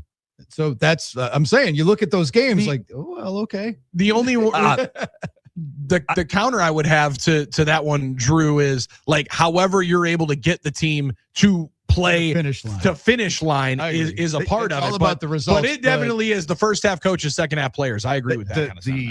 The first game, the Bears were dead. They couldn't do anything. And the second half, they dominated the game. Mm-hmm. The Dominated the line of second scrimmage. game was the miracle, right? The December 20th, the throw. Yep. And the third game, again, they played like all 3 games. It was just a tale of 2 halves. That's absolutely true. I mean, it really was. And And the last game difference was stark. Was a tale of 3 quarters and then one where all the complete wheels fall off. Say the first half is the coach's half and the second half is not. The whole game is the coach, right? Yeah. They're responsible in for essence, but yeah, the That's why it scripted, starts with me. the scripted stuff in the Sure, first the part first of the 18 game, plays it's or like- whatever, and- 15 but again, plays. you played 3 games and didn't take an offensive snap with the lead. You won 2. I don't know if I like the odds Is of it a that fluke? repeating. Is that I what don't you're know, saying? I don't know if that's repeatable. Well, Just this saying. whole year was crazy. I would agree with that with the Bears. I mean, Yeah. it was the miracle season and the Now, comebacks were. And that gets us to Billy. Did you see the meme with the Patriots schedule this year? This guy put Oh, this yeah. out of what they did. Week 1, fired coach. Week 2, fired coach. Week 3, fired coach. Week 4, NFC South. Lucky. Week 5, fired coach. Week 6, NFC South. Week 7, fired coach. Week 8, fired coach. Week 9, fired coach. Week 10, NFC South. Week 11, Jets. Week 12, Bengals. Week 13, fired head coach, fired head coach, fired head coach, Jets, fired head coach. It was So these coaches were fired after the season. But You they're can just- you they're could just argue saying. the 2 guys that kept their jobs are the guys that should have gotten fired. I would say the biggest win of the schedule was probably at Buffalo. Yeah. Right. Oh, that yeah, was for sure. impressive. Bills, Dolphins, and Raiders all fired their coaches. Yeah, you can only win the games that are on your schedule. Mhm. And I know Armin doesn't like this because he had the Chargers plus 3.5. I did too. And the Patriots just pantsed them, right? Well, they weren't on the schedule. The Chargers never showed up. I'm sorry. But at what point do you get credit for doing that to You teams? have to do it. You have to get credit. I mean, the 91 Washington Redskins get credit, even though we never think about that team. At what point do they get credit for forcing 4 turnovers in the first half on CJ Stroud and just, I mean, bludgeoning them? And then also getting some mental gymnastics from Sean Payton yesterday to the point where he calls the plays and fired the offensive coordinator because their offense didn't do enough. And a dude that's been with him for what, 12 years? Uh-huh. That's cool. Long time Joe Lombardi has been absolutely at the cool. side of Sean Payton. I saw the same when you look at New England. I mean, clearly they were given the advantage of playing a bad NFC South. It's a and gilded their path. division is bad. Yeah. But still, They still did it. They're there. You know, that's The their Packers job. played the NFC South this year, right? They That's played a true. couple of teams from it. Yeah, They that's did. true. And they played the NFC East, which had one team go to the playoffs and didn't do enough with it. Oh, some 9 teams get games. it done, some don't. That's absolutely true. Well, and every team has that 1 or 2 games where they think, oh, but for the grace grace of God go I, right? I mean, like, look at the Rams. I mean, that was a difference of one game where they would have had home field at SoFi, right? And that's this league. I mean, the margins are so Look at thin. the Packers losing to The Packers. Cleveland. I bet they wish they had that game back. Absolutely. Well, Look, and look at the Packers leading Denver on the road by 2 scores at halftime when Parsons got hurt, and then they didn't win a game the rest of the year. Yes, I'm still thinking about Drew's statement of the players half and the coaches half, and this Dolph is where Armin and I got really into it right after the game. Where Drew, to that point, that's why I said the better team won the game. Right, like the better team in the NFC wildcard game won the game on the field because I think the players decided enough of it when you played a full 60 minutes. That game got played, and in game 1, the offensive line for Chicago took back over the football game. And in the second half, the defense for the Bears in Chicago completely changed. Took over the football game because the Packers went 3 and out, 3 and out, 3 and out, 4 and out. Like that was pretty awful. Well, but they also went 13 plays, 14 plays, 14 plays. Yeah, I agree. But so it's a then combination. They got tired. The Packers were tired because of their so it was a complete meltdown as well. That's what complimentary football is about. Billy would tell you it's because they were wearing sleeves. I would say it's because one team played better and was a better football team in 2025. Like I don't, and that doesn't mean that they will be for sure going forward, but they played better in all of those games, a full 60 minutes, way more than Green Bay ever did. Yes. Kind of what we were just talking about. How much do you make of a enjoy the first place? participation trophy? And, okay, would the Bears have won those 2 games that they won without Caleb Williams? Well, they don't play him without him. Yeah. Would the Packers have won those games with Micah Parsons?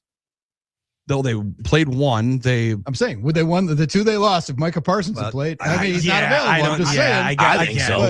You think so? I don't know, because as a Bears fan, obviously, the first game went down to the wire. If Caleb Williams doesn't underthrow Cole Kmet, the Bears win that game, and Micah Parsons he was on the played field. that game. Yeah, he was on the field for no that one. sacks, 1 tackle. He did have 2 quarterback hurries in that game. Got to him close once. Like, I love the idea of it, but like the fact is, they deserve the credit and the flowers. They won the games. Like, and as much as we can like to not give them credit, they got a much better football team than they ever have down there in the last 15 years. Yeah. Thanks, I got you, Dolph. I got you. We'll see if it's repeatable and sustainable. What's with the repeatable? So again, what you're saying is, sure, but let's see it again. Yep. They beat you twice. Yeah. How many more times do you want to lose that same game? I thought they should have lost all those games. Every year is its own story and its own thread. The Bears played an entire season and no one in their rotation got hurt. I mean, no one in the offensive line really got hurt, right? They didn't really till the Packers game. That repeatable part they just lost the sounds ritual. such Well, it's true of everybody, though. And the Bears, what do we see with turnover? What do the Packers do from turnovers one year on defense to the next?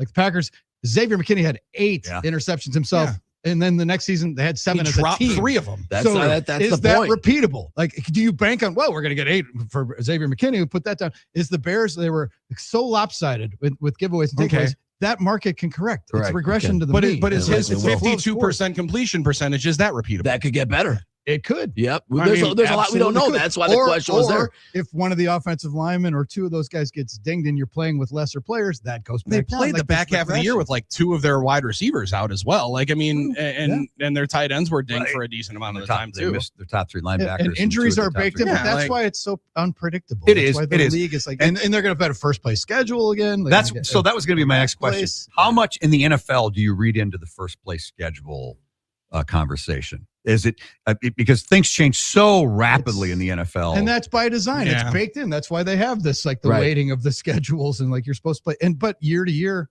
again, it's hard to repeat. I guess it helps to have the last place schedule, but there's a reason why those teams go worst to first, because they get markedly better going forward. So I don't read that much into it. It's 3 games, right? Is that what it is, or is it 4? It's ultimately 3 games. Yeah. It's where you rank. Well, 4, because you can also include the 1 through 17 on the AFC side, where you get the 17th game. That is determined by how good you are. It's your seed line. So the Bears will play the 2 seed from the AFC, the Patriots, next year. Right. Like, I think it means a little bit. But I think a lot of it is you're going to be able to use it as an excuse if you think that. As Wayne says, though, it's not who you play; it's when you play. When you play them, true, absolutely. So that's a lot of that you don't know, and you don't know who we think we know who's going to be good and bad. We never do in the NFL, and that's the other part of it too. Yeah. I'll say this: if it's 3 games. The thing is with the NFL, the schedule's so small. Every game is so meaningful that, if the tide ticks one way or the other with a couple tougher games, that could change the whole season. Yeah. I mean, Kansas City's going to be playing a 3rd place schedule. So maybe they'll actually, win games again. I don't know. But you don't know. Because they haven't won many games in the last decade or so. I like this one from Mike Witt. Is Billy becoming a Bears fan? LOL. No, I think this is the important part. You can't just allow certain good things to cloud what ultimately was the case. You were the second best team in the division this year, right? Like you lost those games on the field because you simply couldn't make enough plays. You got to identify how much better you are able to make this football team. And the Bears did that last year. So now you got to be able to catch up. I like having something to shoot for because they did well being able to shoot towards the Lions, going 2-0 and sweeping I'll identify that one thing. Romeo Doubs catching an onside kick.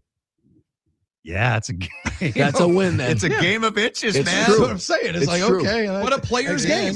And the players make the plays. And so was the team that made the plays better. I want to go back and let's get the research department on this. Let's see, in the last 10 years, the team that led in plus minus and takeaways, what they do the next season. I'm not doing math studies. What they do the next season because it's like, never. I'm sorry. I bet it's a different team every year. You can say, oh, this defense, like this coordinator is so good, they take the ball, but I bet it's different every year because turnovers are it's the lifeblood of defenses in football. Yeah, and yet that ball bounces because it's a weird shape, and it's a lot of that is luck. I mean, it definitely hurt the Packers this year. Absolutely, that was like the number one thing with the Packers this year was that to me was like the lack of takeaways. Well, they were so good with the takeaways. The year ago, they got pantsed in the playoff game by the Super Bowl champion Eagles. They got beat up in that game. So sure, the bounce can go your way, and you still can have the same result. It doesn't guarantee anything. 20 games. I'm just saying, like that is the key to this whole thing is like the takeaways, and I don't know if that's repeatable or not. We'll see. We'll see. I mean, so the Bears got career years out of guys I'd never heard of before. Nashawn Wright, where did he come from? Never heard of the guy before this season. Just a kind of a career backup. I don't know how many he kicked around with a few different teams. I think he came from, was it the Dolphins or something? I don't even know. So yeah, guys like that came out of nowhere and performed. Just like the Packers had Devondre Campbell one year, have a great year. That's right. And that was it, right? Yes, but lightning in a bottle. But it could be Zach Bond where it's totally sustainable and he becomes this great player. You know, guys you don't expect to be good or teams or moments you don't expect. Progress. And do you sign that guy to a $50 million contract? Do you do it? I mean, that's the tough part that teams have to deal with because the last thing they put in the field was, hey, this guy was the best in the league. Brown Deer, right? Zach Bond. Zach Bond, absolutely. Hey, Dolph, we were right. The speculation was right. Hawkeyes, Badgers, Halloween night. Yeah, on the road. What do you think of that schedule? I read this morning where somebody had it ranked as the easiest schedule in the Big Ten, which is a good thing for a team. They had trying to rebuild. Last year they played 10 teams. Well, you can't even really say bowl games are that important anymore because you can beat 5. But they qualified for them. College football playoff teams, though. They played 4 teams that went to the college football playoff, and this year on the schedule, none. Yeah, right? And none. And Dolph, I would like you to know, I did concede Halloween night when I just lost the schedule during Hot Take Hump Day. Did you really? And put the Badgers at potentially 9-3. Now, could I see them going 4-8 and matching this year's record?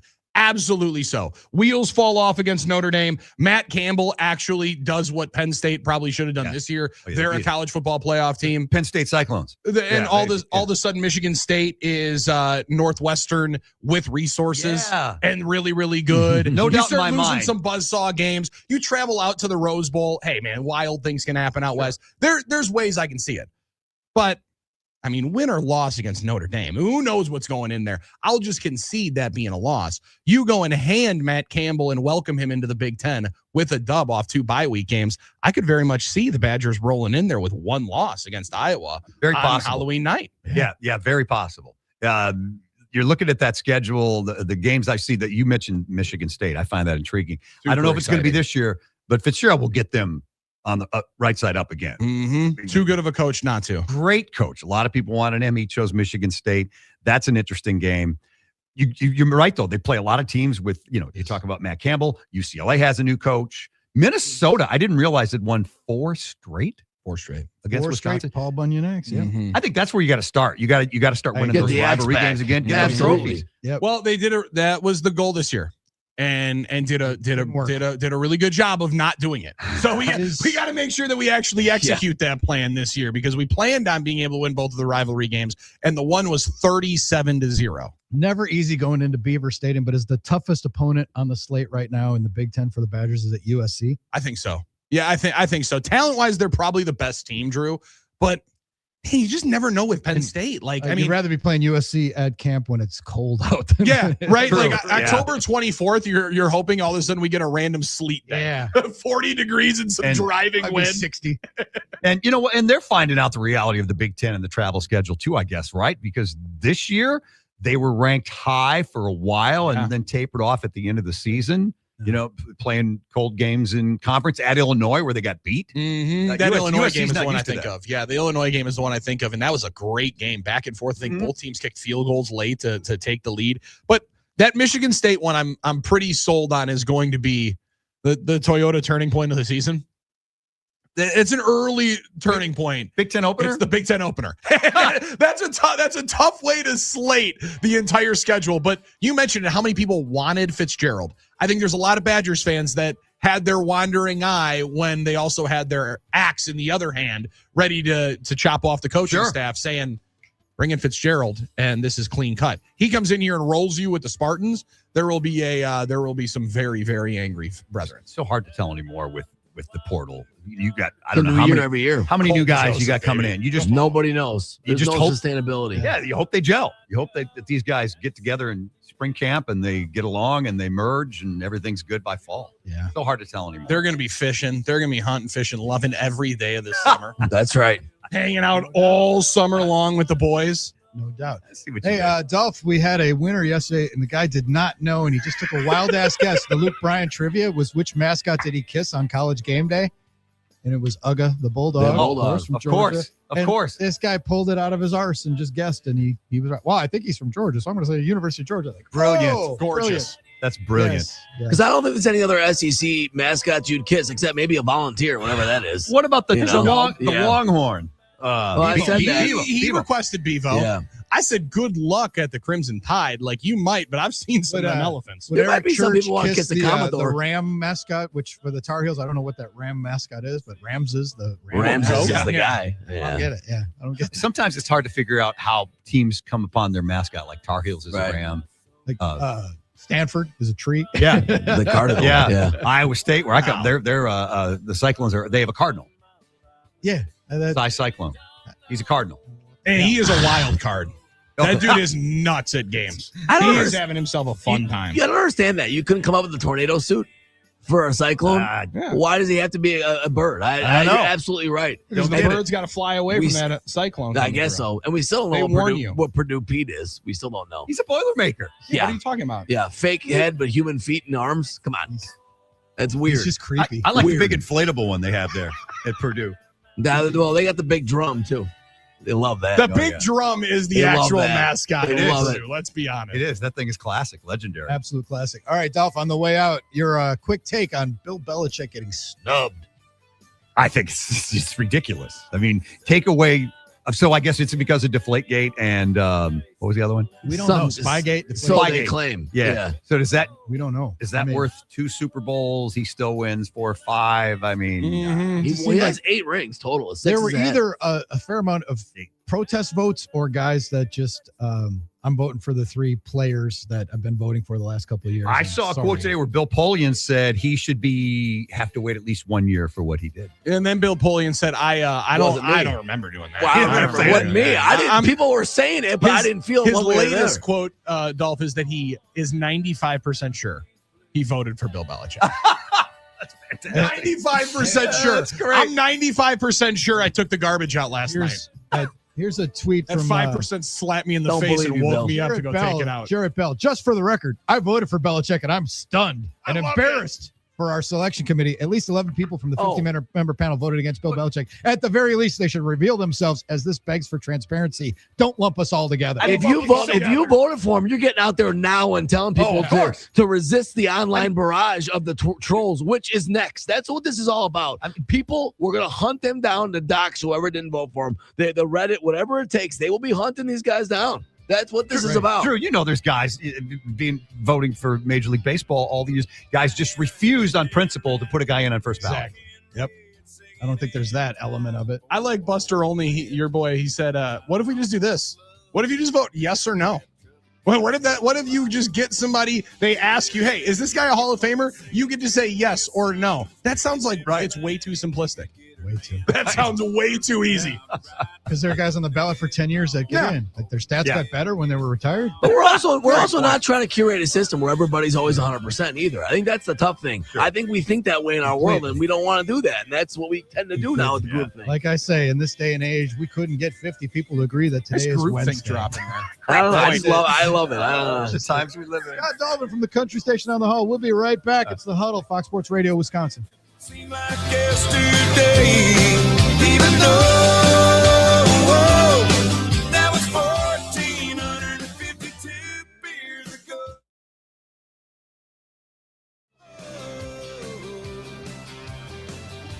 Skip that town on my birthday.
Continuing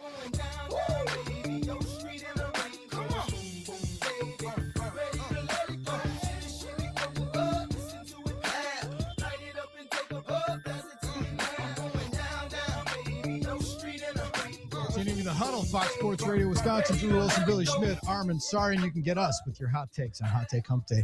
NicoletLaw.com, talking text line 877-794-1973. Hot take. Pittsburgh fans will warm up to the idea of Coach McPositive being their coach. Grew up 5 miles from the stadium. Mm-hmm. He won some people over yesterday by crying in the first 2 minutes of his press conference. And my hot take is, although it would be great for us to watch from afar, ain't going to be no reunion between Aaron Rodgers and Mike McCarthy. Yeah, Drew, I'm with you on that plate. Not happening. that hot plate you can bring right over here, and I'll share that dish with you. I struggle to think he's going to put his third head coaching eggs in the basket of a 43-year-old Aaron Rodgers who, whether or not their relationship is good now, I think it is too well documented to not know there were some serious rifts between the two at one particular point in time. But also you get this job to lay a foundation, right? We lay a foundation of success offensively. Foundation. And you don't do that with somebody that's going to be there for a year. I think Aaron Rodgers was, from all accounts, the teammate that nobody wants to admit that he was. A good one that everybody said was super positive, uplifting in the building. But two things can be true at the same time. He was great for you last year, but for them to be best going forward, you gotta go with somebody else. You gotta try and have something sustainable, unless your goal is to do exactly what they've done just before, which is win 9 games, which kind of does seem like what the ownership wants. They want to be relevant. They want to be good enough to be in the mix and see if they can strike gold. Russell Wilson didn't work. Aaron Rodgers, did it work? Didn't really. Going for veterans doesn't work for them. Is it Will Howard and Mason Rudolph, or do they draft a guy, or what? Well, that's the thing. That's the thing. Where does the young quarterback come from? Are they going to draft one? Are they going to try and find one? It's hard to find one. This year's not the year to draft one. Absolutely. Either guy. That's why maybe a bridge year Howard would be. or Rudolph, or a combination thereof. I think McCarthy can cobble something together and get them to win again. I think they can win 7 games with those guys. Now, I think the interesting one from what I had heard, now maybe this is just some lip service because he's on the team, and generally you don't bury guys that are on your team unless you're the Buffalo Bills and your name's Keon Coleman and you just get thrown right up under the tires. But I don't necessarily know if they actually think Will Howard can be a player. That was the reports yesterday. They're intrigued with him. He's obviously from Ohio State, won a national title there, played a bunch of college games, big strapping young lad. Maybe he can be a guy, but he also, Big Mike won games with Cooper Rush. I expect their offense is going to be much, much better than it has been. And that, Drew, will have some Steelers fans warm up because their defense, it's too high priced to not be decent. Exactly. I think their offense is what needs to be adequate, and it just hasn't been lately. So we're going to continue Hot Take Hump Day. We will maybe Malik Willis. Take him. That's what I was possible. They got to get somebody. Malik Willis can end up somewhere. Mm-hmm. That would be a fascinating spot for him. As much as they want to run the football, Mike said that. Got to make it easy on quarterback. We got to be able to run the football. Yeah. What are the similarities in the games between Dak and Malik? Dak from 7 years ago was a lot more normal. That's what I'm saying. A lot closer to. Yes, 100%. 100%. And the competitiveness is something that Big Mike's going to love. For sure. I like that he said we're starting the Super Bowl parade from number 7 right there on Greenfield Avenue. That's so amazing. Just a beautiful, beautiful moment last night. Loved it. We are locked and loaded, and we're headed into the final hour of our day on the Huddle. Glad you're hanging out with us here on Fox Sports Radio, Wisconsin.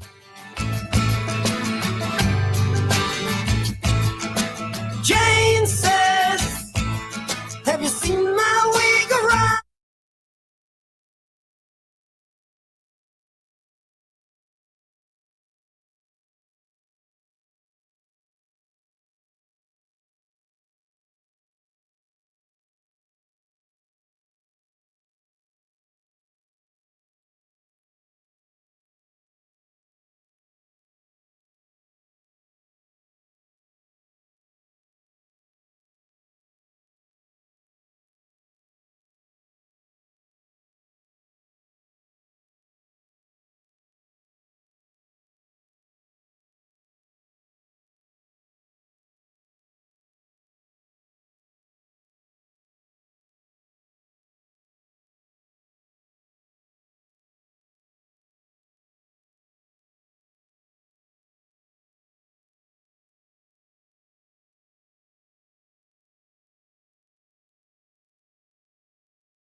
I'm Doug Russell. We start on the hardwood where the Bucks had their chances. 10 to shoot for Portis. Take your time now. You've got the advantage. Rip through. Push shot. Goes and the foul. Bobby Portis with a chance for three as he's brought the Bucks back within a possession. Noah Eagle on the call on NBC. Milwaukee Falls and Philadelphia 139 to 122. The Bucks are at Washington tomorrow.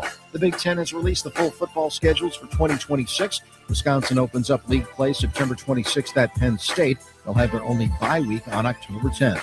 The Pro Football Hall of Fame will not welcome Bill Belichick as a first-ballot Hall of Famer this year, according to published reports. The reports indicate the six-time Super Bowl champion coach is getting a penance of sorts for his role in Spygate. College hoops last night, Marquette beats up on Creighton 86-62. The final hour of the Huddle starts now. I'm Doug Russell on Fox Sports Radio, Wisconsin. Good morning, Wisconsin, and welcome to the Huddle. I'm all for someone huddling if you have something to say. It's time to wake up and talk about the teams you love Everybody wake up! Everybody wake with the guys you love. It's just about getting the group together. I need you. You need me today. Let's keep touching each other. Let's make sure we feel each other. Let's make sure we smell each other's breath. Watch us on YouTube, Facebook, and X. You need 15 or 20 huddles to correlate with the number of cameras. Take the cameras off the field, then there'll be no huddles. Now gather around because it's time to huddle up. West left slot, 323 wide stick on one. Ready, be alert for blitz. If it looks like man coverage, I'll check. I'll go 200 jet. You got to cut and crack. Now cut and crack. Red, right, 18 Bob on one. Ready, cut him and crack. If you look at this play, what we're trying to get is a seal here and a seal here and try to run this play in the alley. We know exactly what we got to do. All right? That's all we're going to boil down to. Let's go out and kick some tape. All right? Let's go. 1, 2, 3. Keep doing what you're doing. Sit our guys after and make the play. Be right, all the way outside. Wide, left, fake, 396 bag, be hand, see puck. Is that long enough for you? I want you to be proud of your profession. It's a great profession. Go out there and play this ball game like I know you can play it. With Drew Olson, Mythical, legendary figure. Bill Schmid, Oh, my God. This man's been out all night. and Armin Sarian. This is it. Don't get scared now. Sanchez, we ready? Fox Sports Radio Wisconsin is on the air. The Wednesday edition, Drew, Billy, and Armin bringing it to you from headquarters statewide. Well, at least the lower half of the state. Yeah, but I mean, listen, that 1070, you look at that coverage That's what I'm map, saying. that blowtorch goes all over the place. 920 Milwaukee, It is big. 1070 Madison. Pause. iHeartRadio app, wherever you are. You can be on a beach somewhere and listen to us on the iHeartRadio app. And, of course, YouTube, X, and Facebook. We are cruising you through a Wednesday. It's Hot Take Hump Day. We want your hot takes, 877-794-1973. And it dawns on me that when we start a new hour here on the Huddle, we feel a little bit like, Jim Nantz or Kevin Burkhardt or Joe Buck back in the day. We welcome our audience that was watching the Giants and Commanders play. We welcome the new Yes, audience. already in progress. People who are just waking up are joining us. Like, we're here at 5, and at 6, people are waking up and joining us. People at 7 are driving to work and joining us. So welcome aboard, one and all. When I was younger, Drew, and I'd be watching the rerun of SportsCenter every single time, for about 4, 5, 6 hours until my mom finally said, they're talking about the same stuff. And, puts on The View or whatever. I'm sitting there like, God, these guys are amazing. They never mess up. They do the same thing every single time. They never mess up. I couldn't fathom the fact that, one, it might have been recorded after they did it the first time. And then I couldn't fathom the fact that they didn't just live there, that they were just always on doing the same show for whenever you joined in progress. Yeah. Kind of like us. Like, I do wonder if there will be certain individuals that finally find us on 9:20 a.m., which we had a couple of people hit us up yesterday. Talking text line never closes. We mentioned that. We say that. This is the fact and the truth to it, because all of a sudden you'll wake up to a message at about 5:02 from 877-794-1973. And it'll be us waking up and being like, hey, yeah, you can find us here on these two different instances. It's Hot Take Hump Day.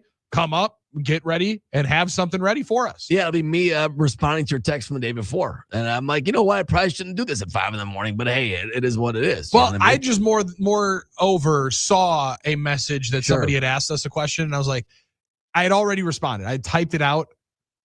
But I did something today that I did for the first time. I copy and pasted it, or I copied it quick. Sure. And I went back to see if you guys had already responded, and both had already done it. So I was glad because we're excited. We want to let everybody know that the huddle is here, and you need to be in the huddle. Somebody needs to be the quarterback. Say, everybody, get in here and roll. We can't be messing around. No talking in the huddle. Let's figure this stuff out. Yep. Now, one day my mom was watching young Lena and walked in. And she said, what are you doing? You're on now. I said, no, I'm not, Mom. Because, listen, it's been hard even for Mom to follow like the changing in schedules and things like that. She was watching the YouTube of the show, and it had rolled into, as you know, on YouTube, related videos, right? And it rolled into an old episode. It just rolled into the next one, and she was watching an old episode thinking it was live. So there you go, Billy. Beautiful. There you go. I was like, well, Mom, didn't you know that we were talking about it? Oh, of course she doesn't know what game is when. Like, she doesn't know that. So it's a good example, Billy. And you're right. We're on all over not just the state, all over the world on the iHeart app and on YouTube. Well, most countries, I think you can access YouTube. I don't know, not every country, but I don't know if there's restrictions in some countries, but we're out all over the world, so you can jump in and get us anytime. The streaming restrictions are something I never understand and I don't fully grasp, Drew, until Super Bowl time. When you find out how many different broadcast crews are broadcasting and calling the Super Bowl for like 19 different subsections of the world. They all have different broadcasts. Bringing it to you on the Armenia Sports Network. Like Ross Tucker. Started. One of my favorites. He's calling the game on UK radio with the red-haired guy with the beard who's gone viral with all of his touchdown calls. Yeah. He's calling the game for radio in the UK. Now, if you're listening to the Super Bowl and you care about the Super Bowl and you're in the UK, I love the medium. It does start at 12:30 at night. If you're listening on the radio, you either love those two young men or you are hearty and wholesome and you're driving folks around to their Super Bowl parties because there are like 19 different covers. I think Dan Orlovsky's doing the Australian one. Well, it's not going to use an Australian accent, though. They're going to be, this is like one of those deals where, this is their one broadcast of the year in a lot of these countries. They're going to pick up every guy they can. Why not? Anybody you can get.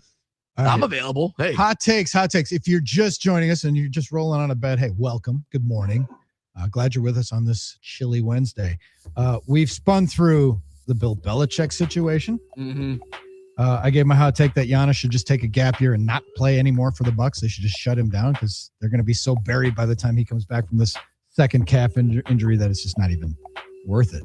And then position it so that you bring him in, start asking him who we should draft, who we should be looking at. Just what do you think of this Ryan Rollins guy? Deputize him as a GM and just bring him in. What do you think of Doc?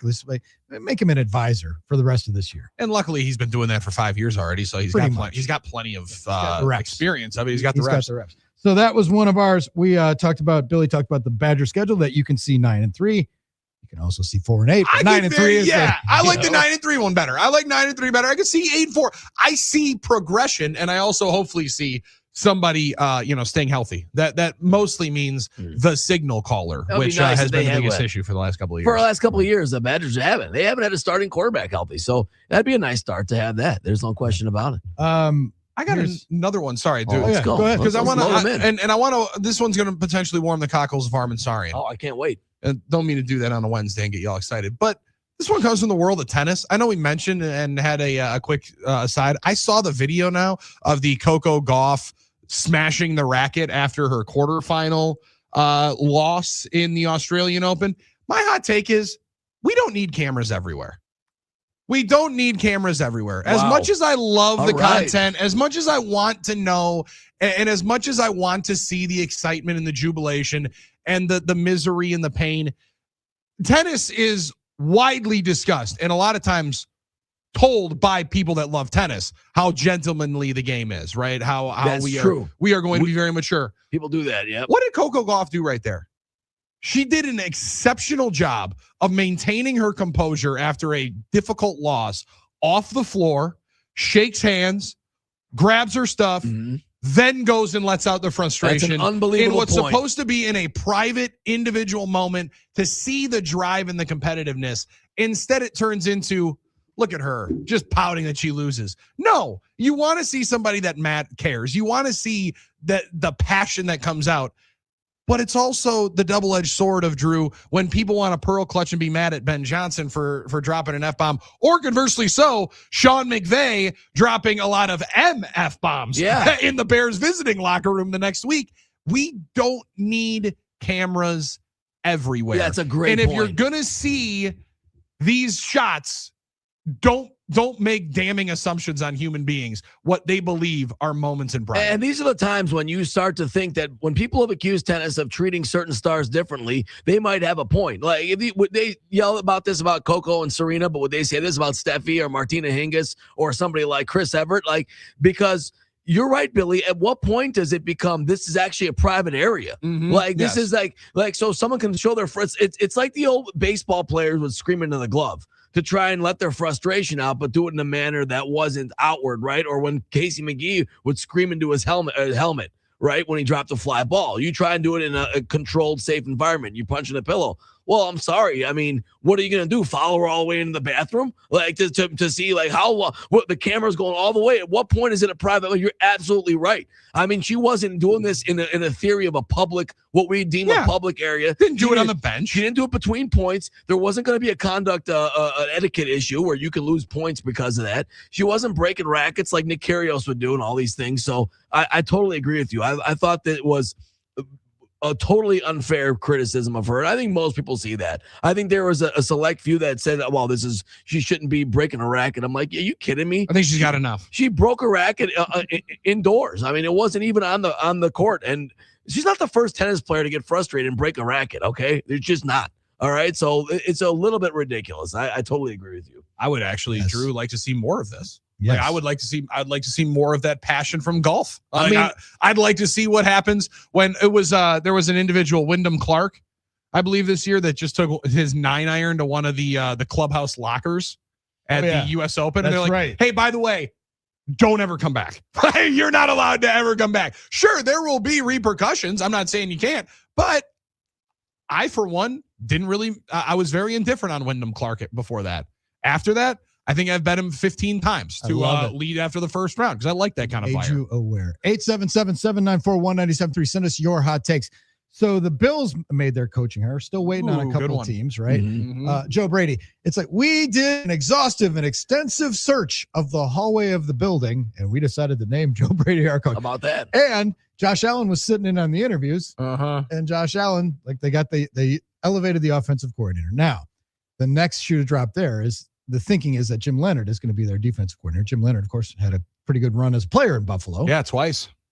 So maybe for all of the teeth gnashing that's been going on about why did the Packers interview him and Jonathan Gannon, maybe this was kind of already in the works. Like he was going to be the DC no matter who they hired. No matter who they hired could have been a case, right? Because they fire a defensive-minded head coach. They were probably doing those interviews as well. And they were going to go with an offensive guy. And then now it's a chance to bring Leonard back. Well, and I'm interested, Drew, how much of the conversation was like ownership saying, hey, we need to bring somebody in here that the fans are going to like and identify with because we're taking a little bit of a hit right now, right? Like we're not exactly in the best spot or who could pushed for it. I'm with you. When I heard the Leonard thing and I initially heard he was going with Harbaugh and then Harbaugh went in another direction. Well, and you were right. He went to New York, just Western New York. So you were right on Monday. Right, you early on gave yourself a penalty flag. You were correct. But the other part of it for the Joe Brady deal is you started to hear his name more and more throughout the weekend. I'm not trying to be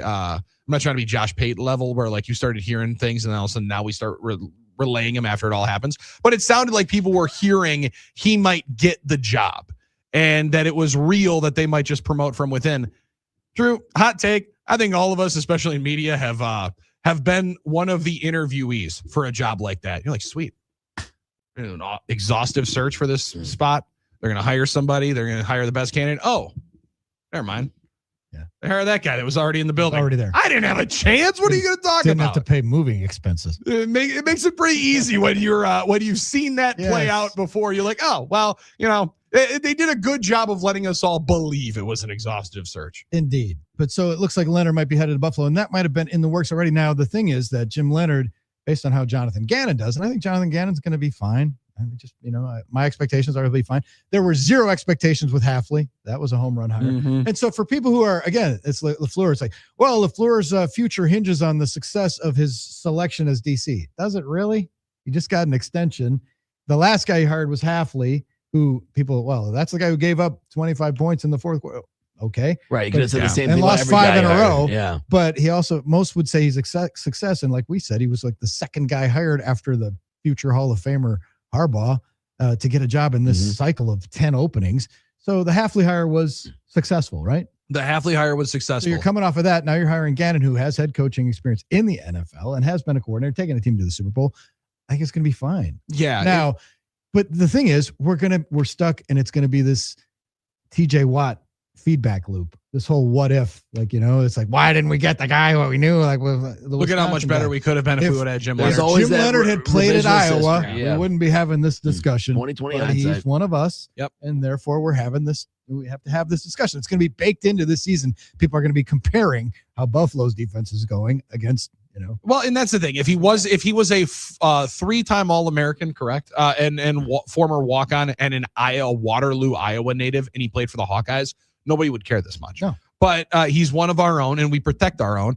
And there was the thought that it was finally lining up, right? Like it was going to be so perfect that it was going to play out.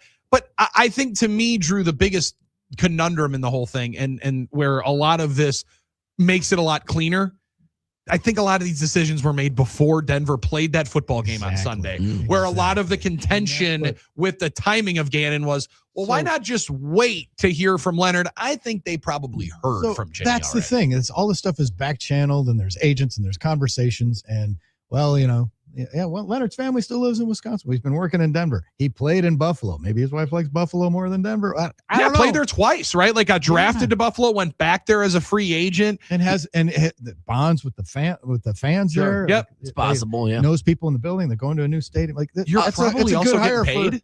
You're probably getting a decent check. You're coming in with a first-time head coach. You're going to have a very much blanket sheet, and this is the other part, and this might be the competitiveness in everybody deal. I'm going to get more respect. You're going to get a lot of love and admiration wherever you win, whether it's Green Bay or Buffalo. But if you do it there, it hasn't been done yet. Yeah, right. In Green Bay, in Green Bay, it has been. If you're the DC of the team that finally gets Buffalo home in the first year of a brand new stadium, right? I mean, you're team Teflon at that point. You sweat there and played several seasons. You have, the area, the people, the people in the organization. A lot of the people are still there. The equipment guys, all the longtime guys, the comfort level there. And you're right. So the people squawking that somehow the Packers were inept or incompetent by not interviewing Jim Leonard, like they kind of knew, like you said, this was preordained a little bit. I think they knew that he was going to get the Buffalo job no matter what.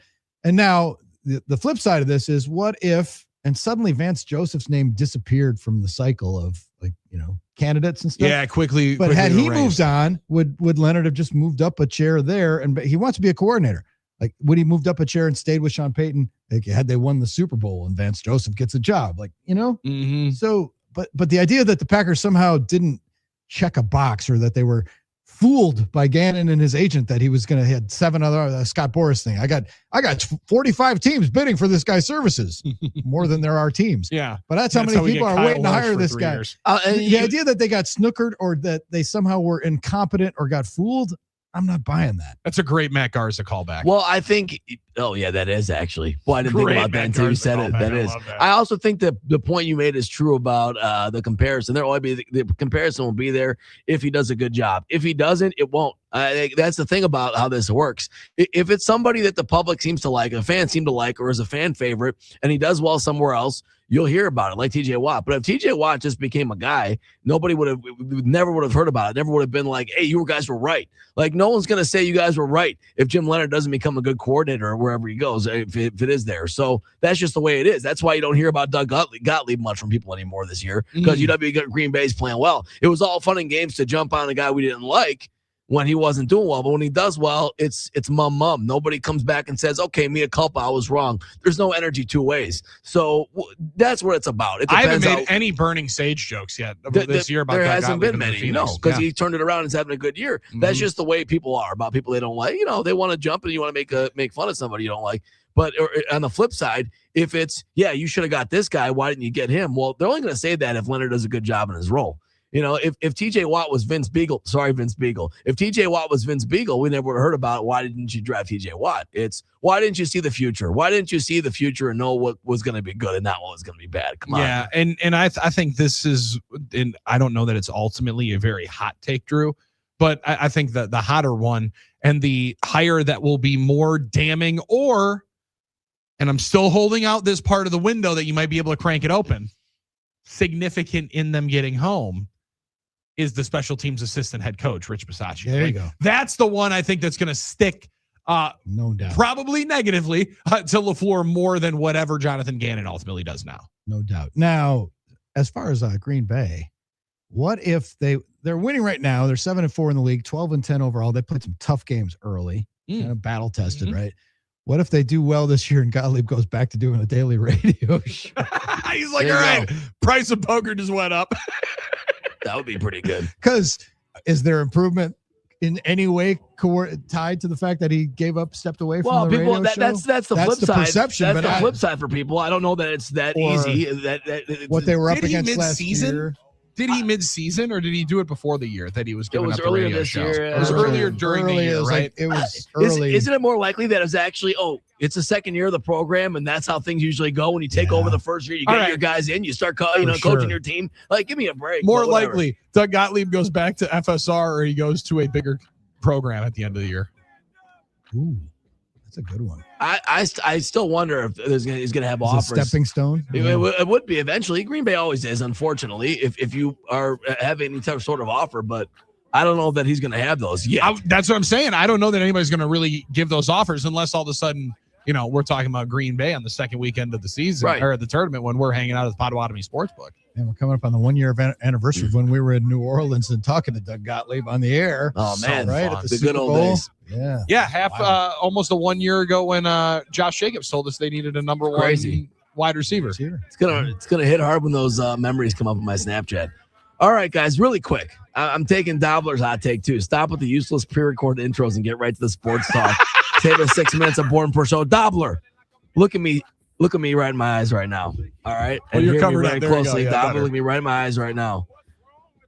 You will never come at my open. Okay. That is my baby. That is my creative outlet. That is my baby. And you're going to hear this open. All right. And it's not 6 minutes. It's 90 seconds. All right. But you're going to hear this open, Dobler. You got a problem. I open. You come right to me. And you know what? If you don't want to hear it, you're going to have to hear it another minute longer. I'm going to make a 10-minute open just for you one day. Make it hurt, Armin. Don't come at my open like that. All right. That's my baby. What a course correction there, Drew. Armin was always the one that was trying to tell people 90 seconds was actually 6 minutes. Hey, hey now. Good one. That is good. Hey now. Where's my rim hey, shot? When we come back, we're going to catch up with our pal El Jefe. President of the Milwaukee Admirals, John Greenberg, joins the party. Admirals triumphant last night as Armin was entertaining the masses on the scoreboard. Hot take, that's the reason right there. That's the reason why the Admirals are getting hot. Right. Now, I'm going to tell you something. That second period was a full hour. Okay, that was a long period, and I was in it for the whole way, baby. A lot of loose gloves last night at the old barn. We're going to talk to Greeny next. It's Hot Take, Hump Day. Get them to us, 877-794-1973. It's The Huddle on Fox Sports Radio, Wisconsin. When I move, you move. Just like that. When I move, you move. Just like that. When I move, you move. Just like that. Hell yeah. Hey, DJ, bring that back. When I move, you move. Just like that. When I move, you move. Just like that. When I move, you move. Just like that. Hell yeah.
Falls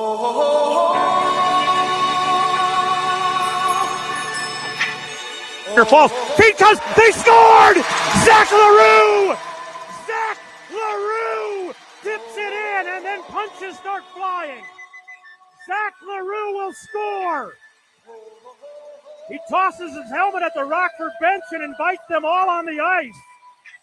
His night comes to an end, but he may have just scored the game winner. With 2:13 to go in the third period, Lucchini's wristed to the net. LaRue got his backhand, deflecting it over Berezhnoy. An exciting night of hockey at the old barn, Panther Arena last night. Admirals prevailing over Rockford. We're on the Huddle, Fox Sports Radio, Wisconsin. Good morning again. And we say good morning to our pal El Jefe, John Greenberg, president of the Milwaukee Admirals. Greeny, welcome to the show. Good morning. Yeah, good. Good morning. I just got home from the rink after that. No, just kidding. That was a long night. Well, did you ice closing up? in on the dumbest game you time. You didn't think that you'd need a cold tub after the game that you guys had on Friday, but with the fisticuffs flying last night, I think everybody might have needed a little bit of ice after that one. Yeah, it was a crazy night. 22 penalties just in the second period, and it really didn't slow down a whole lot in the third period. But the most important thing was that at the end of the game, we got 2 points and they got none. And so it was a good night. Yeah, absolutely, Greeny. That's what matters. Admirals get the win, and off an incredible weekend, obviously, with all that happened, but carrying over to the Tuesday night victory. But, man, our boys were really working during that second intermission on figuring the math out of all these penalty minutes, who got what penalty at what time.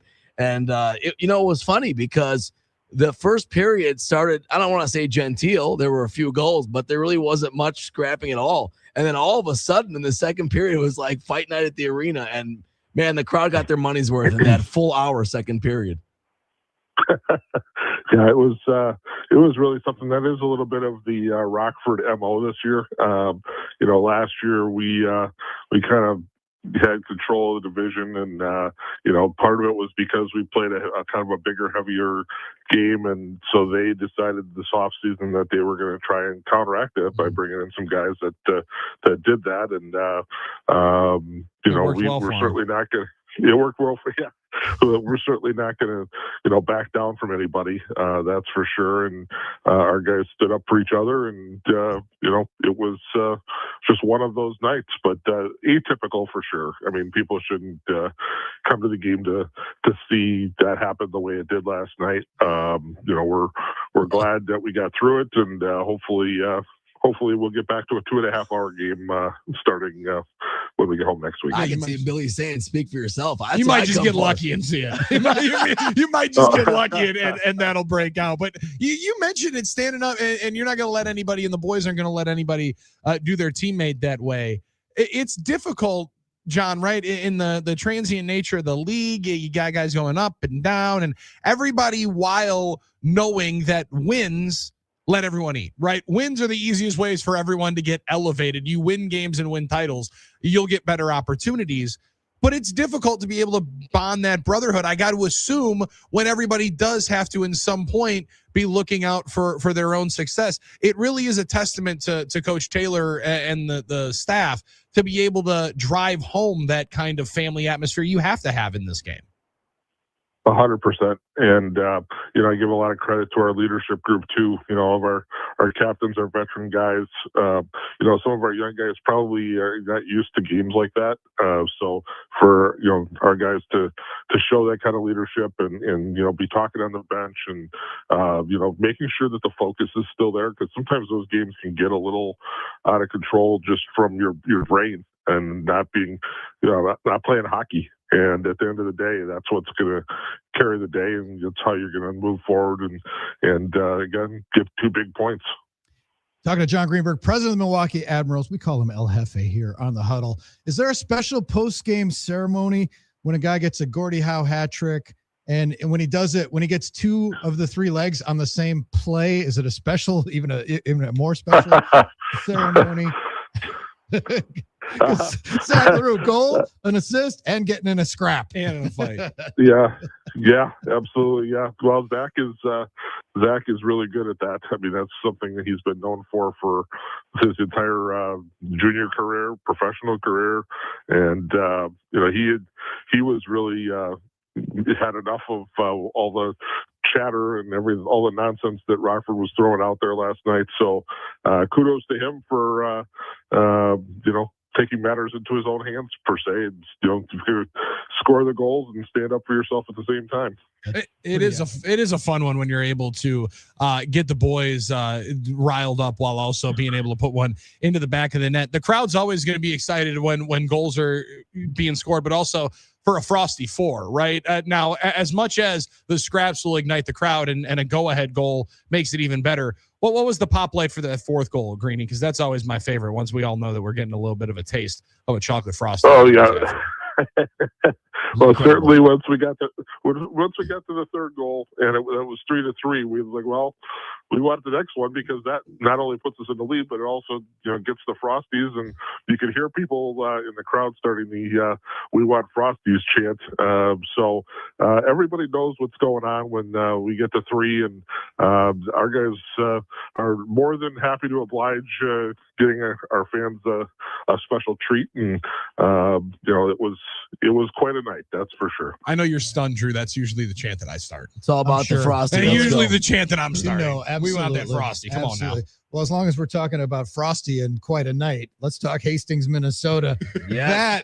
Now, this is here. You just had a game like last night where it's basically a slap shot night at the old barn. And now you're facing Iowa this weekend, and you took their lunch money in Hastings and then in Milwaukee last weekend. So we might have some carryover. But what was the experience like, Greeny? You guys were looking forward to it. It was one of the unique moments on your schedule this year. What was it like freezing your Nuggets off in Hastings, Minnesota, as part of that hockey celebration? Yeah, that's a fair assessment of what happened.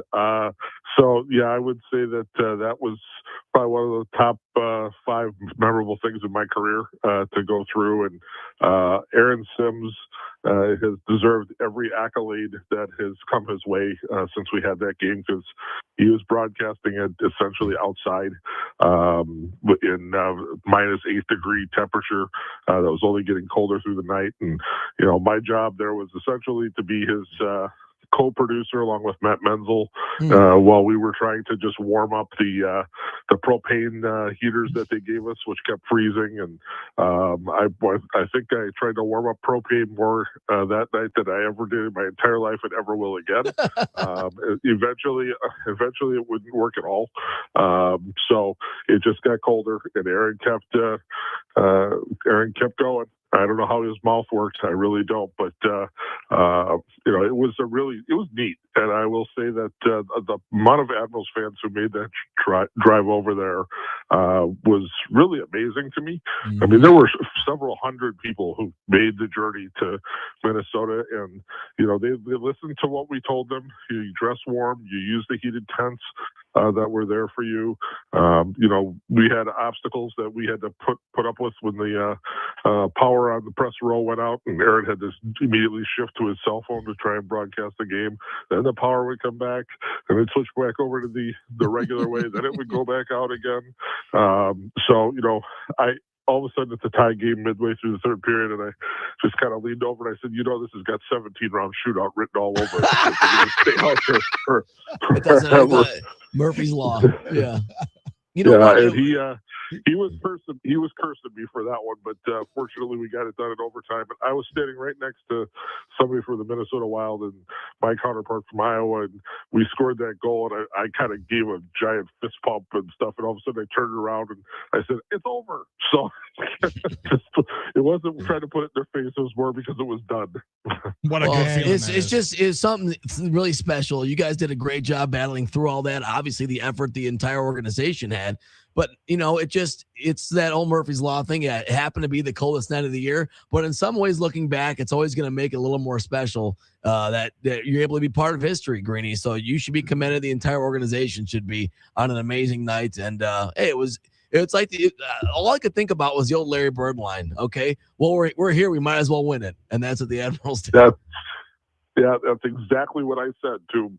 I was like, well, we're going to go, we're going to play, so we might as well win. So, it was really a great effort by our guys, and a lot of unique obstacles. And I will tell you, like the photography and the video and all the social stuff that our team did over the few days that we were there. I mean, the engagement that we've had for that event is going to have a long shelf life for us. And if you're ever curious what it was like to go through it, I encourage you to go check out our Facebook, our Instagram, our Twitter, everything else. And it was certainly a memorable experience. Yeah, fantastic. I got to say, I've been around pro athletes much of my adult life, and I admire them and respect them, and especially for overcoming adversity and persevering. Because if I was between the pipes in that one, I'd have let one through just so we could get out of there and go warm up. In that final minute, I'd have let one in. I'm sorry. I mean, I love you guys, but I'm letting one in. I got a better chance. I'll get it back tomorrow, guys. Skip, I'm sorry. Exactly. That would be something else. So, Greeny, you guys are in Iowa this weekend. Again, it's going to continue the story that started last weekend, and then you're back home for a couple home games and a concert that's coming up. We are, yes. So in Iowa this weekend on Friday and Saturday, and then back here next Tuesday. So 7 o'clock next Tuesday, another Summerfest winning weekday. Happy to have won the one last night. So if you were at the game last night, make sure you redeem your tickets to come back again next Tuesday. And then, home on the 7th. And that one is at 6 o'clock. First post-game show of the year with Locash, great country show. They just played in Iowa. They're also playing at the Stadium Series game down in Tampa this weekend. So those guys there's some hockey in there, and we still have tickets available, still have ice passes available for that show, and those guys put on a great show. So I would encourage people to come out and just have some fun. You buy a ticket for the game and you get the concert for free. Fantastic. Greeny, thanks for joining us. We appreciate it. Getting up early after a night game. Thank you very much. We appreciate it. Best of luck this weekend. No problem. Yeah, absolutely. Thanks, guys. All right. Thanks, Greeny. John Greenberg, president of the Milwaukee Admirals. Again, great night at the old barn last night. Yeah, that was awesome. The gloves were loose. Drop the mitts. There was a point where I'm like, let these guys play a little hockey. There were so many whistles afterwards, and they were picking on Oasis Wise Blood. And when you're a hockey player and you're only like 5'6", you already got a chip on your shoulder, and they were just trying to knock him around, and he wasn't having any stinky of it. pigs. He didn't duck any smoke. He was fighting he looked like Rudy out there fighting every guy. How many times can you play the Barney song though during a night at the rink? That was fights. Good old hockey game. They were running. Entertainment was running through all the scoreboard stuff because there were so many stoppages. That was a run. Holy cow! I am sure. Before we go to break, if you're online at all today, and if you're suffering from any orthopedic ailments, go to orthowisconsin.com. Been telling you for a long time, Orthopedic Associates of Wisconsin, best in the industry, world-class care right here at home. Clinic opening in Johnson Creek this year. The clinics around are state-of-the-art. You go there. I had such a fabulous experience at Orthopedic Associates of Wisconsin. Whatever you have, let's say your kid hurts an ankle or does something to the knee or something, you got to go see the experts, see the best in the business. Go to orthowisconsin.com. Don't, if you have any chronic problems, be it spine, neck, back, wrist, elbow, knee, hip in my case, go ahead and get it looked at by the best in the business. orthowisconsin.com. Orthopedic Associates of Wisconsin. There is a difference. We're going to be back to wrap things up. The show just flies by, especially on Wednesday. And we have tickets to give away still. We do. Yep. We do. Be ready for a Luke Bryan trivia question. To win the Luke Bryan tickets, I don't know if it's a Luke Bryan trivia question because Billy's going to do it. He's the quiz master. And your chance to win tickets to see Luke Bryan at Alpine Valley, that's coming up on September 26th. Something to look forward to all summer. The word on the street tour, we'll have a pair of tickets for you as we say our goodbyes. Next, it's the Huddle on Fox Sports Radio, Wisconsin.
on the Huddle.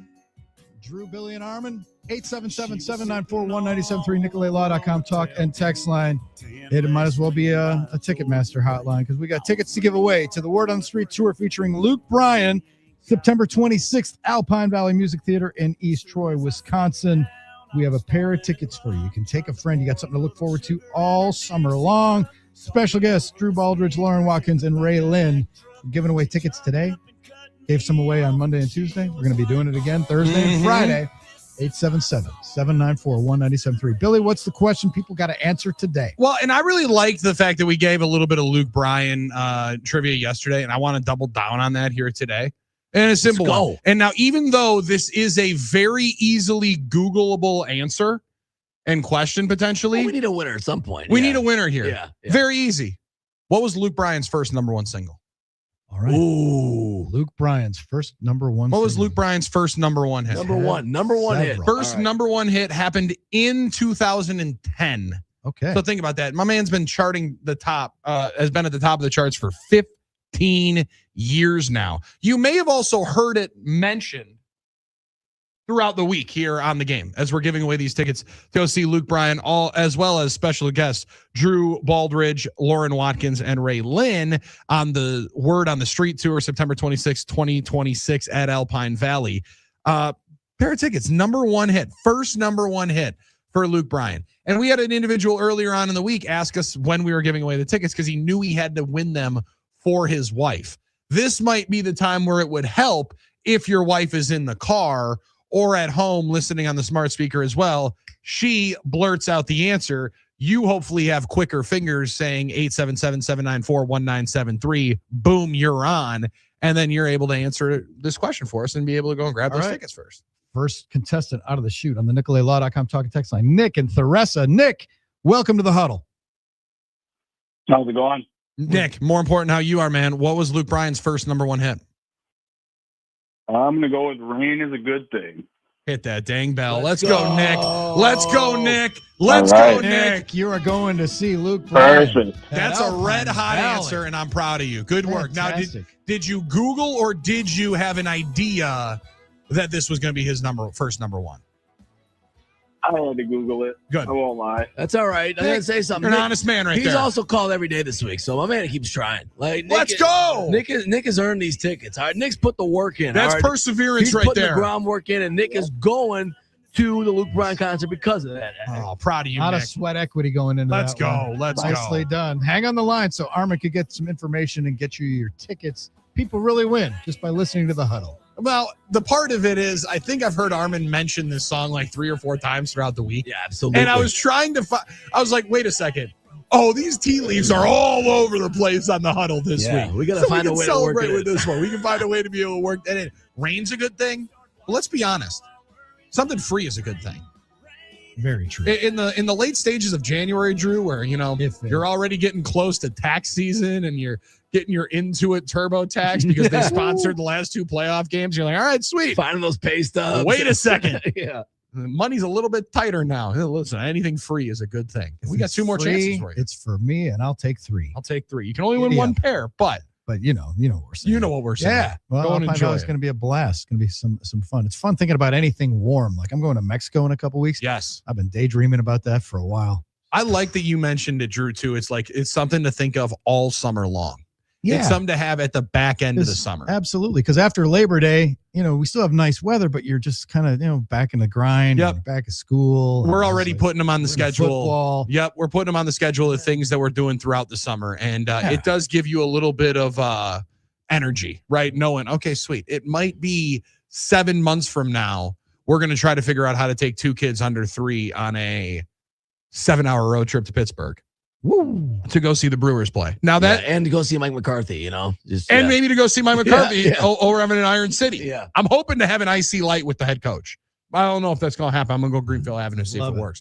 But you start planning them out, scheming them up. You're right. It's nice when it's 3 weeks away that you're going to Florida, but 7 months, 8 months from now, you'll be able to have that one as a benchmark. Shout out to Nick and Eric. Good work, Maybe Nick. you got a chance again tomorrow. So we got 2 more shots at this thing. 2 more shots to win the Luke Bryan ticket. And you got me messed up if there won't be any Royal Rumble trivia. potentially in these next 2 days. Royal Rumble coming up this weekend in Saudi. 1 o'clock. Yeah, 1 o'clock start for that. Thank you. That's the best part about this not being stateside is that it starts in the middle of the day. True. But this is the event, guys. This is the event that they're winterizing American Family Field potentially for. Okay. The Royal Rumble potentially going to be in Milwaukee, and I'm taking you, Armin. I would love to go. If it's actually here, I would love to go. I mean, you want to go to Riyadh? I don't know if we can compete with that. It might be easier for me to go to Milwaukee than all the way to Saudi Arabia. I can't believe they got it. It must have been out of a hat. They just found Saudi Arabia. Dubai before Riyadh. It's a pretty easy way of how they got it. So they said how many zeros? So random. I'll add one. Fantastic. Works out pretty World Cup in Qatar? Oh. Yes, indeed. All right. We will see you tomorrow. We will be huddling up at 5 a.m. Thanks for hanging out with us on this chilly Wednesday. We're halfway through the week. Seize the day. We'll see you at 5 a.m. tomorrow. Heart attack would say thank you.